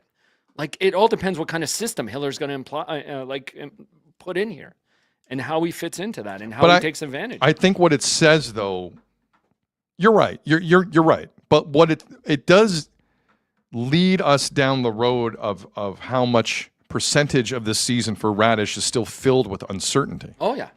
And I don't think this market has been willing to acknowledge that. Yeah. You know what I mean? Like Roslovic is okay. Like some of the signings, could work, could not work. I don't know. They're definitely deeper up front, no question about it. I don't hate Bobrovsky the way some people hate Bobrovsky, but this one is like so filled with questions in terms of Darren Radish. I can't look at that list completely and go, it's not warranted to not have him in your top 20 in the National Hockey League. No. He just hasn't. First, he's too old, and he hasn't done it enough. And again, is he just a sample of the system? To me, again, he got that chance to step up for Hedman, and he did it. But it is part of the system that they run in Tampa that lets Hedman. It's true. It's true. And I got news for you. I think John Cooper's probably a better head coach than Jim Hiller. I'm going out on a limb in terms of how you use and utilize people. Just a limb. Did you go out and take a guy who was just a product of the system he was playing in? And now you gotta implore that system. You gotta put it in, and you gotta let him excel in it. No, that's true. I don't know, can he? We'll find out. We will find out. Bambino in the chat. Let me go find this here. Forgive me. Yo, Sid, thoughts on Patrick Laine to the Leafs rumors? Is that a thing? It's been floating around. That's for a while. thing. Not who they're trying to clear up some cap space for. Yeah, it was between the Leafs and somebody else. He was rumored. There were a couple of teams he was rumored. Are we just the thought of this? Have people in the city of Toronto and the hockey market in this city not realized the perils that go into? Oh, we're going to load up the power play. Did that work out for the last 11 years? How did that go? Yeah. It's such an incredibly flawed strategy. And Darren Radish is a part of that. No, make no mistake. Laine can do nothing else for you. Nothing. You are literally going to dress a guy to stand in the corner and think they're Ovechkin. Guess what? He's not. At his height, he was a 40-goal guy. A couple times. Not even. How many times did Patrick Laine during those really good years in Winnipeg score 40? Yeah. I think it was just once. I mean, how much did he Was live it just up to the once? hype? Just to me, him and Matthews together would be interesting. But let me give you the full He scored report. 40 goals once, Azzo. Once! I hate this. So you replaced Sorry. John Tavares with him? Well, I'll give you the full report. So it's Herb Zurkowski who is reporting it. Apparently, he's linked to 5 teams. I was wrong. Oh, out of Montreal? Yeah. Herb? Okay. Since, who's he work for? Sorry, I was trying to Gazette. get that out. Yeah, Yeah. Gazette. You're right. So since free agency, this is what he reported. Since free agency began on July 1st, Laine has been linked to the New York Rangers, Minnesota Wild, Tampa Bay Lightning, Toronto Maple Leafs, and most recently the Philadelphia Flyers. So those are the 5 teams apparently he's tossing around. Look, Laine had a rough go in Montreal. He did. Now, injuries didn't help, but Yeah, his whole career. Yeah. if you I don't want to be unkind by saying this. And it's not just hockey, it's professional sports. If you can't stay healthy, you're not a professional athlete. Sorry. That's your livelihood. Some these guys going to the Hall of Fame and winning cups and winning championships, the one thing they do a lot better than other people is fight through a ton of stuff, man. A ton of stuff. Sometimes it's unhealthy. Yeah. Sometimes you're Patrice Bergeron, you have a punctured lung. I was about to bring that. But that's the difference here. And at that level, kind of, they're all great talents, but you're parsing through certain things to kind of separate packs. And Laine doesn't seem like, now I know there's a lot of other things going on with Patrick Laine that are serious things. But I pray the Leafs just don't get sucked into this. Well, let's load up the power play. Have Morgan Riley check a guy in front of the net. Can we do that? Can we do that? I don't know. Probably That's not. actually up for debate too. HVR Delta in the chat. We finally can spend on other parts, and people want Laine. No cookies for you. I'm with you. I mean, if you're looking at what's left, who else is there really to discuss? I just feel the mentality inside Maple Leaf Sports and Entertainment about what is successful has never been accurate with that hockey team, ever. Why?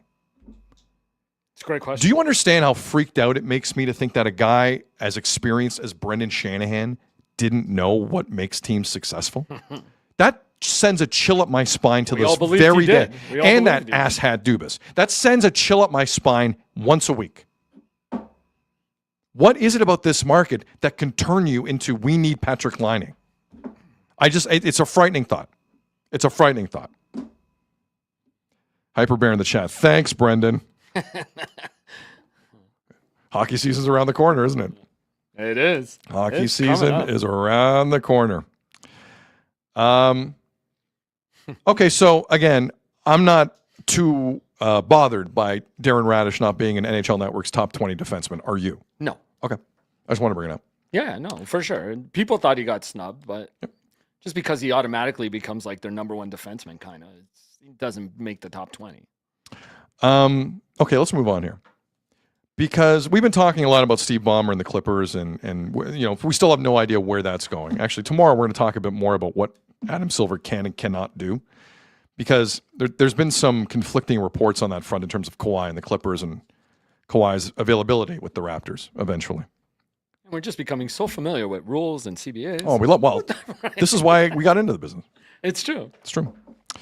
Let's get it. But the other thing Steve Ballmer did, and we mentioned it numerous times, he paid for his own arena, $2 billion. Now, he can afford it. He's pretty rich. You can get a full arena for less than the Metrolinx thing? Absolutely. Absolutely. But Steve Ballmer, as I continue here, Steve Ballmer paid for his own arena. And I admire it. Because a lot of other people don't. Like, for instance, Terry Pegula in Buffalo. Terry Pegula coming up next month against the Detroit Lions on a Thursday will have his first Bills home game in the regular season in Highmark Stadium, their new stadium that they built across the street from Orchard Park.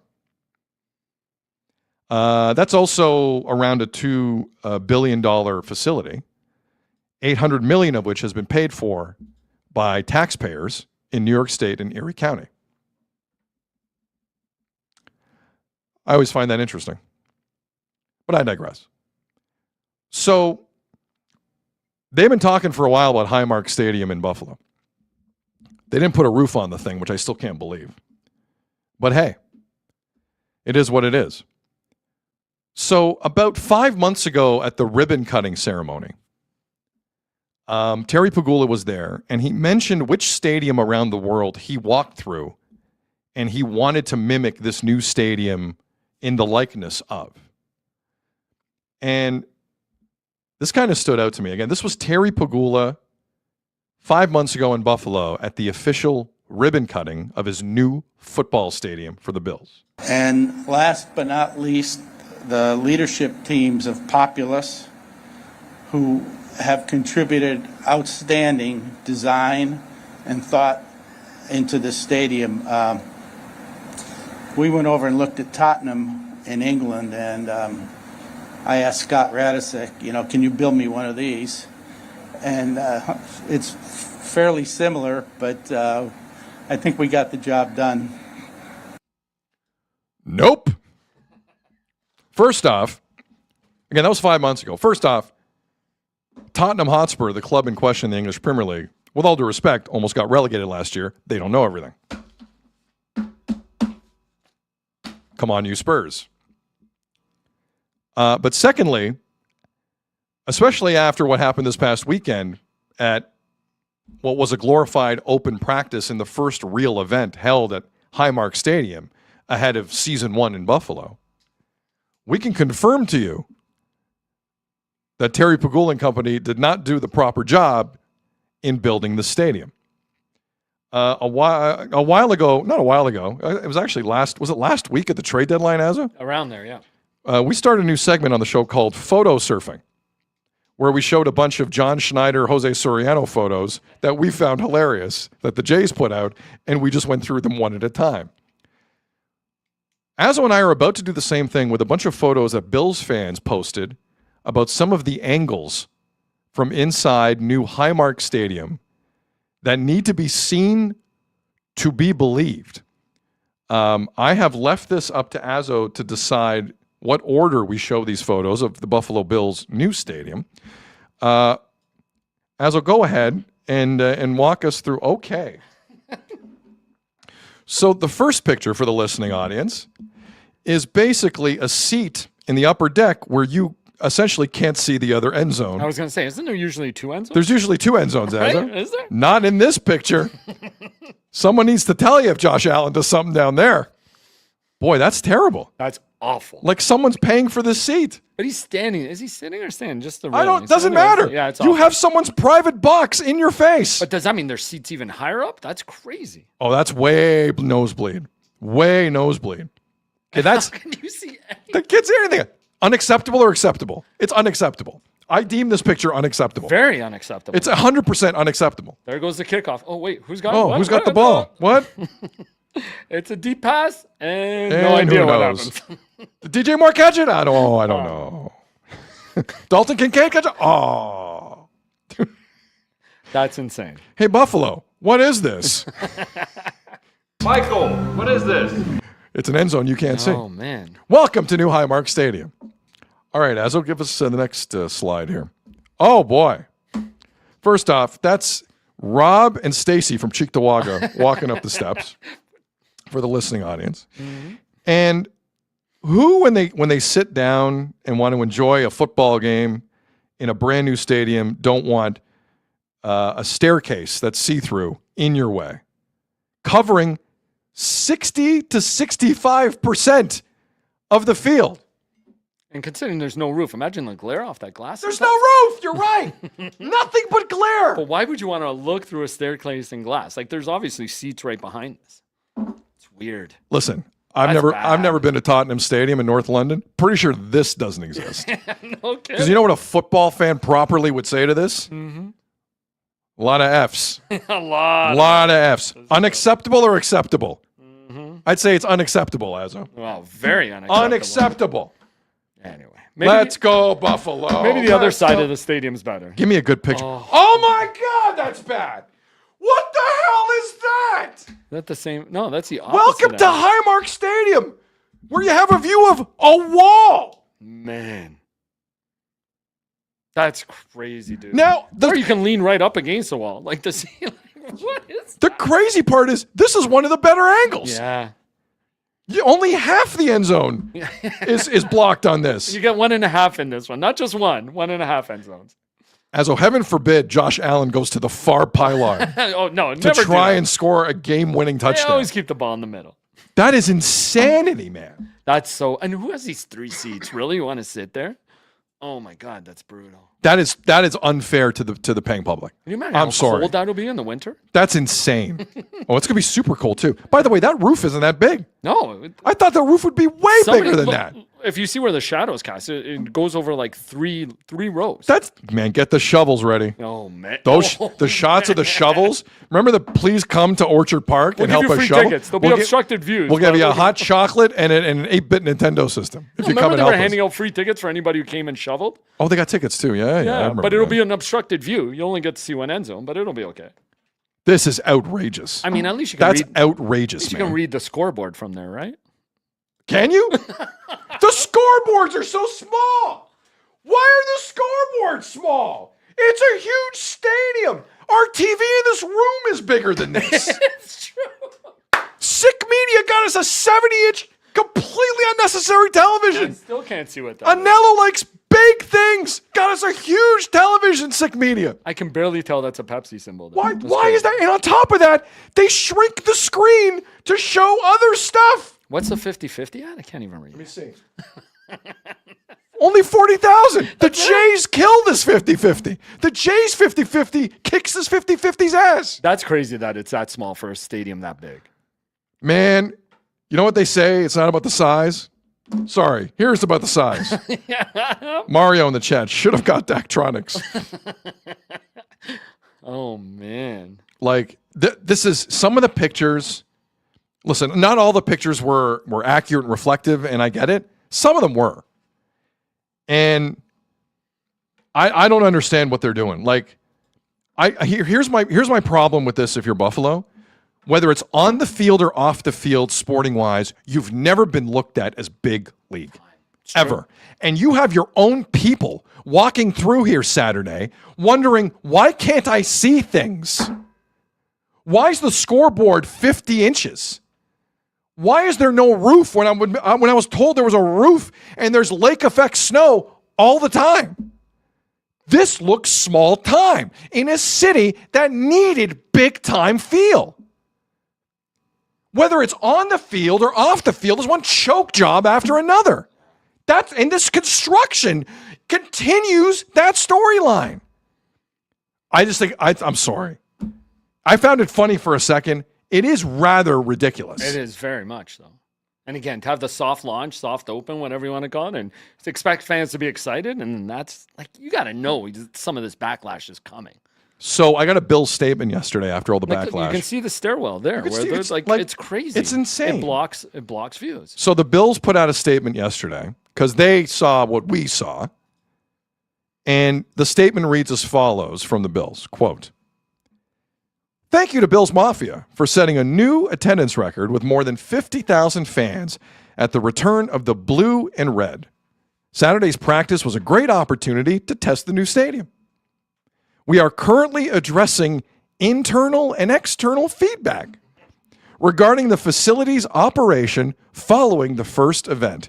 We will utilize the next 6 weeks to refine any details as we prepare for the home opener Thursday, September 17th against Detroit." How do you refine a wall in your face? What do you mean refine? Yeah. How do you refine a stairwell? You're going to move the stairwell? You asshat? You're going to move the stairwell? Go jump through a table and shut up. Well, no, they can't. I don't think they can do that. Did you hear they've also changed their tailgating rules? What? That has people pissed off, too. Sorry, what are you talking about? They redid. They're introducing stricter tailgating rules So for their new all team operated parking lots at Highmark Stadium. So people can't attempt to maim themselves I on don't know. company property anymore? There's some interest in like no food sharing, limited tailgate space, ending tailgate before kickoff. They're among like some of the changes in the law. What else is there? Ban private caterers, commercial food and drink sales, tailgating tents, no tents, stakes driven into the ground, no megaphones, no air horns.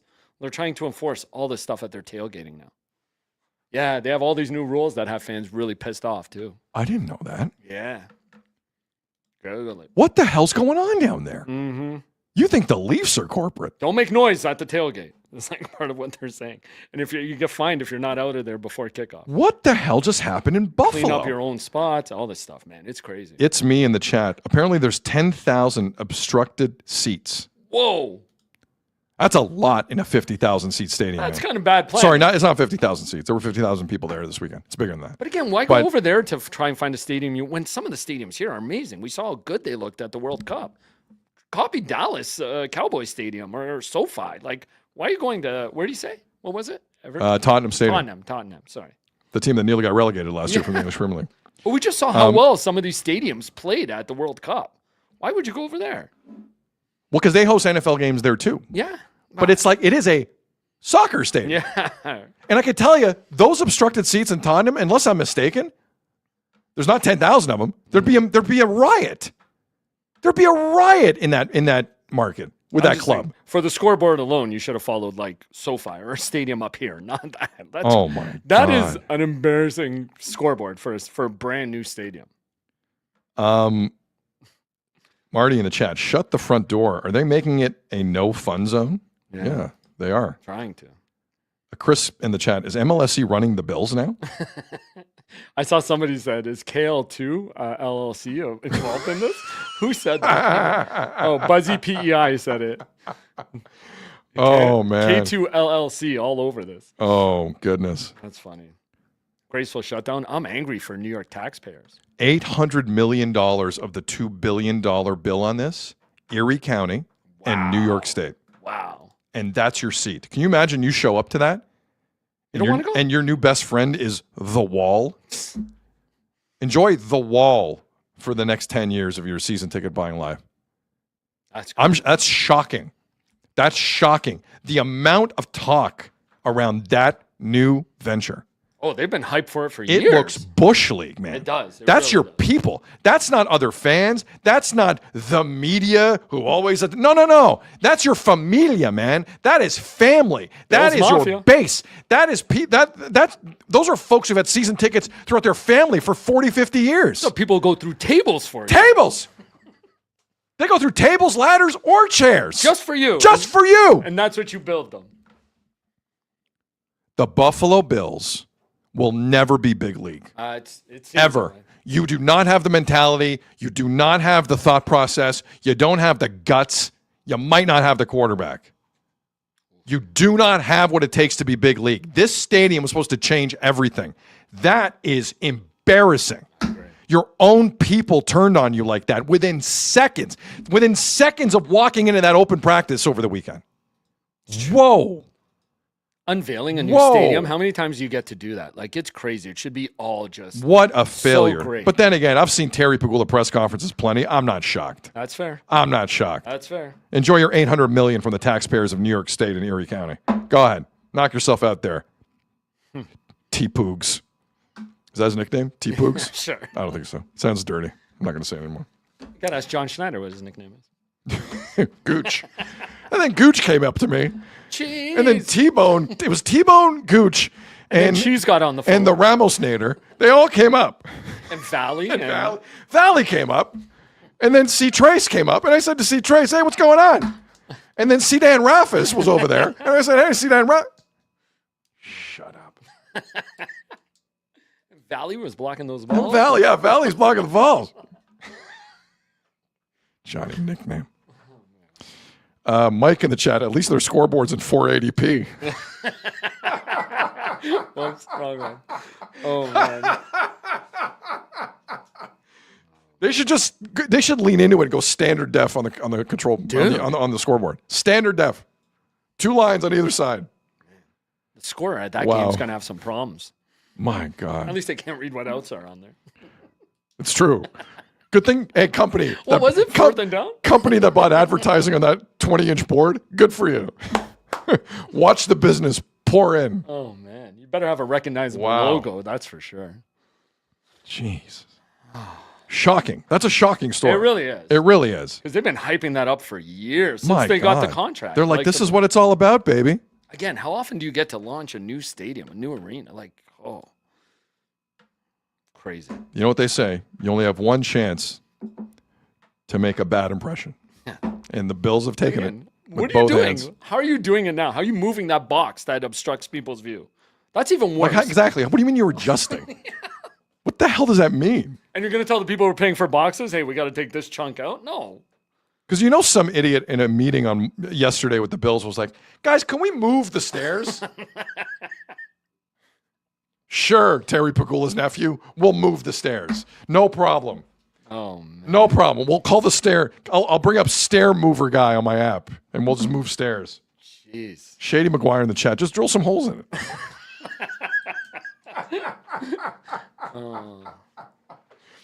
Oh, man. Oh, Nick in the chat's got to figure it out. VR goggles. There you go. Just give him VR goggles. Right in the game. Everyone's in the front row. Yep. Dude, I tried, when I worked morning television, I tried one of those goggles Oh, my God. that Apple had going on. Whoa. I don't know how they haven't taken off. Like the reality? Dude. Dude, because people get hurt. People run Dude. into... I would be one of those person who swings or runs into something because you think they're actually... They had a program where you can land into prehistoric time, and the dinosaurs would react to you with AI. Hold on. You went to Jurassic Park? Basically. Oh, my God. And I encountered like a T-Rex You never told me this story. protecting its young. Wait, and what? it will react how you react. If you make quick motions, remember the scene in Jurassic Park where the guy is on the toilet and then just the T-Rex just eats the dude? That would be you. No. I wouldn't watch them like that. What are you talking about? Those VR goggles, I'm stunned they didn't take off, man. guy Well, dropped? I mean, I'm not stunned. I think the price had something to do with it. But the technology was insane. So how did it react to you? What'd you do? Well, how are you not finishing this? I was because the person helping me was like, just don't move. I'm like, I was freaking out. It's got to mess with your mind. Like, I'm sure there's got to be a limit to how many times or how much you use it, no? Oh, you can get lost. That's Yeah. you want to leave reality forever? Yes, exactly. Boom. Exactly. No problem. There's got to be a limit to that. Like I said, I'd definitely run into a wall or something trying to get away from something. William in the chat, forget Jurassic Park. Is there a VR where I can see the Leafs win the cup? I asked, Damn. and Apple said, don't be stupid. That's a good one. Anything else on the Bills? That's a crazy story to me. That's a crazy story to me. Good luck to them. Good luck moving the stairs, guys. Yeah, good luck. Good luck. And again, to insult your fans like that is crazy. Because you know someone else in the meeting is like, well, can we get rid of the guardrails? Yeah, great idea. Even better idea. So smart. You are so smart. But you know somebody in the original meeting will say, oh, I love the stairs there. That's so smart. They just come right up in front. They're see-through. Yeah, it's Someone who gonna never be watches glass. sports. They're see-through. It's just like the same thing. Oh, my God. Good Bills fans, let them know. Yeah. This is your moment now. Hell yeah. You have paid for that stadium, essentially. Let them know. Here, read this one. This is from Mike in the chat. Hurt in a stadium staircase. Call William Matar. There's new ads all over Buffalo.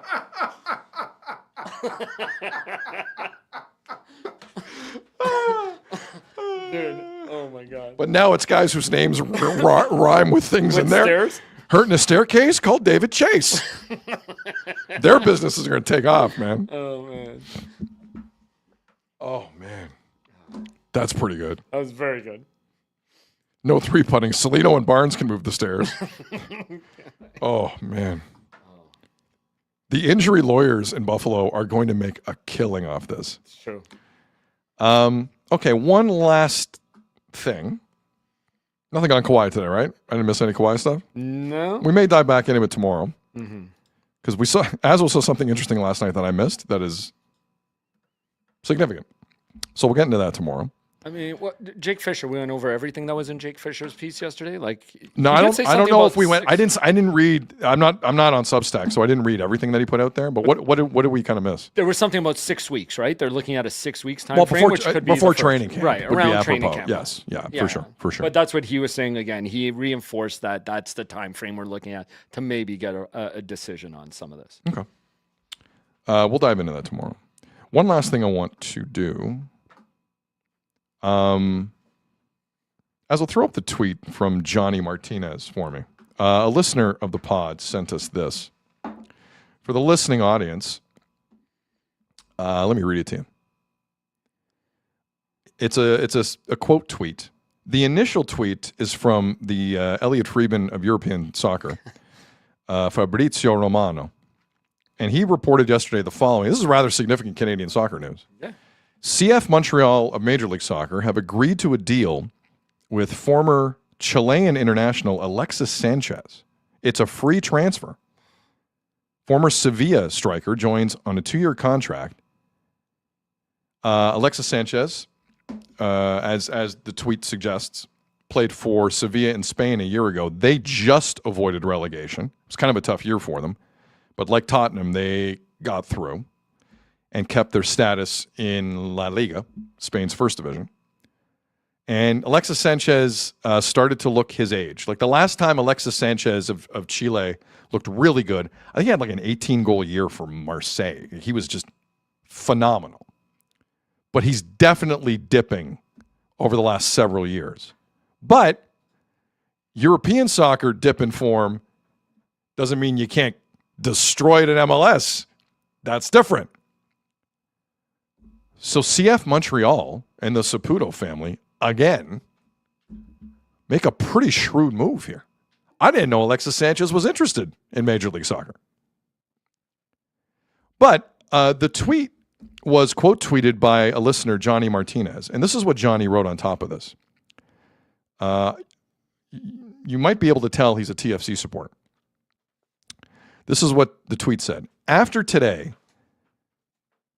TFC GM Jason Hernandez and coach Robin Fraser should be fired/sacked for not signing a star player on the level of Alexis Sanchez. Unacceptable from Toronto FC and MLSE. Two things, Johnny. One, are you suggesting Josh Sargent isn't as good as Alexis Sanchez? Because if you are, you'd be right. He's not as good and cost way more to bring to Toronto than the free transfer of Alexis Sanchez, who at one time was one of the better wingers/attacking players in Europe. On his day, he was ruining people's faces. Josh Sargent, never able to say that at that level. But Johnny Martinez is also suggesting the TFC are in the middle of a rough spot. I will remind you three things. One, Josh Sargent has been a failure for the team so far. Toronto FC in 18 games this year have won 3. And I'll remind you as well that the rebuild for TFC is complete. We have just completed a complete rebuild of TFC. I mean, I don't think Keith Pelly would lie to you. Let's just say TFC's playing checkers while everyone else is playing Nintendo 64. And right now the Mario Karts are racing by them. No notes, Johnny. No notes. No notes. Azo, any last second takes here on... A free transfer seems like good value, no? Because it's free! Of course it's good value. It's the best value. Free 99, Alexis Sanchez. They just basically donated Alexis Sanchez. Do you know where Alexis Sanchez has played in his career? Give me 2 seconds. Do you know what leagues this guy has been in? And he's about to come into MLS and just annihilate defenders? Which he'll do. Who are making $3 an hour in MLS? Are you serious? This guy's been like Inter Milan, Manchester United, Arsenal, Barcelona, River Plate, massive South American team. Shout out Udinese, underrated Italian club. You know who's never played for any of those clubs? Josh Sargent. None of them. Sorry, I take it back. Norwich City. Woo. Norwich City. Same thing. One of the biggest MLS transfers of all time. You gotta get Josh Sargent. The hobo in the chat and flopped everywhere he went. And flopped everywhere he went. Who, Josh Sargent? Yeah, I got yes. Yes, yeah. That's what I'm guessing he's talking about. But also, all I can think of, was it the Josh Sargent press conference where Jason Hernandez was really smug? That's all I keep thinking about, dude. That bugged me so much. Yeah. Remember when he kept jumping in to, like, not protect Pele, but he would answer for him, and just some of his answers, like, he was like, I don't know, he to try down and embarrass guys like John Molinaro and Yeah. like good people who've been covering soccer in the city Right. a very long time. I remember that. always I think remember about that, and I'm Yeah. like, this guy needs to be served something. Oh, he's being served something. Well, how many wins in 18? 3 wins? 3. 18 games? Hit me with the button. Cool. We have just completed a complete rebuild of TFC. The trader guy in the chat, Alexis Sanchez is like 104 years old. Yes, he is, and he's still better than Josh Sargent. Oh, he wears a diaper, and he's still better than Josh Sargent. And again, free transfer sounds pretty easy. A free transfer is way better than what Toronto FC did with Josh Sargent. I would agree with you. They paid all that money for Josh Sargent. Guess what? Richie Laryea is still their best player. Yep. Preach. That's not a rip on Richie. Richie works his ass off all the time for that club. They paid how much for Josh Sargent? He's sucking wind after 70 minutes? I'd be doing that. Crazy. Okay. Any other thoughts today, Azzo? No, I think we're good. All right. Just hit like and subscribe, please, folks. Appreciate it. Hold on. Azzo, before we go. Okay. What are we doing? I love when people call me during the show. Oh, boy. Who is it? An idiot. That's who it is. It can't be me.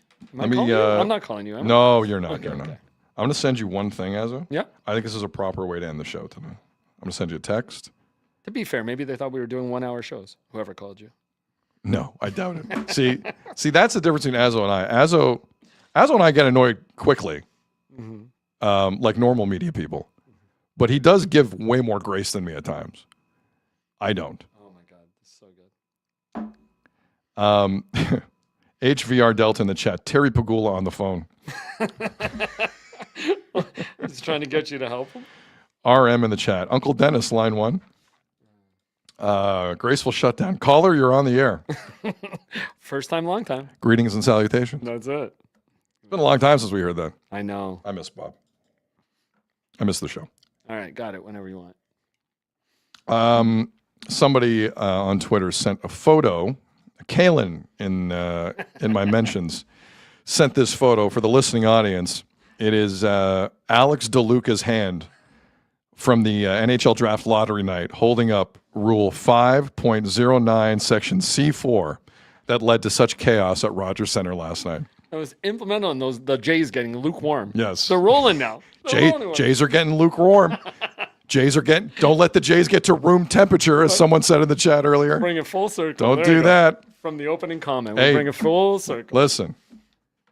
That's great. Anyone who tells you the Jays, who have an 8.3% chance of making the playoffs, are out of it, is lying to you. Because the odds are strong. All right. Anything else, Azzo? You good? Hit like and subscribe, please, folks. All right. Our apologies. We want to get to Anthony Santander, but we ran out of time. On behalf of Azzo and everyone here at Sick Media, I'm Sid. Thank you for watching and listening to the Sid Seixeiro Show, powered by Sick Media. Enjoy the rest of your day. Let's see what tomorrow brings. Take care. We'll talk soon. And that's a wrap. Hope you don't miss us too much until next time. Follow the Sid Seixeiro Show on YouTube, X, Instagram, Facebook, and wherever you get your podcasts.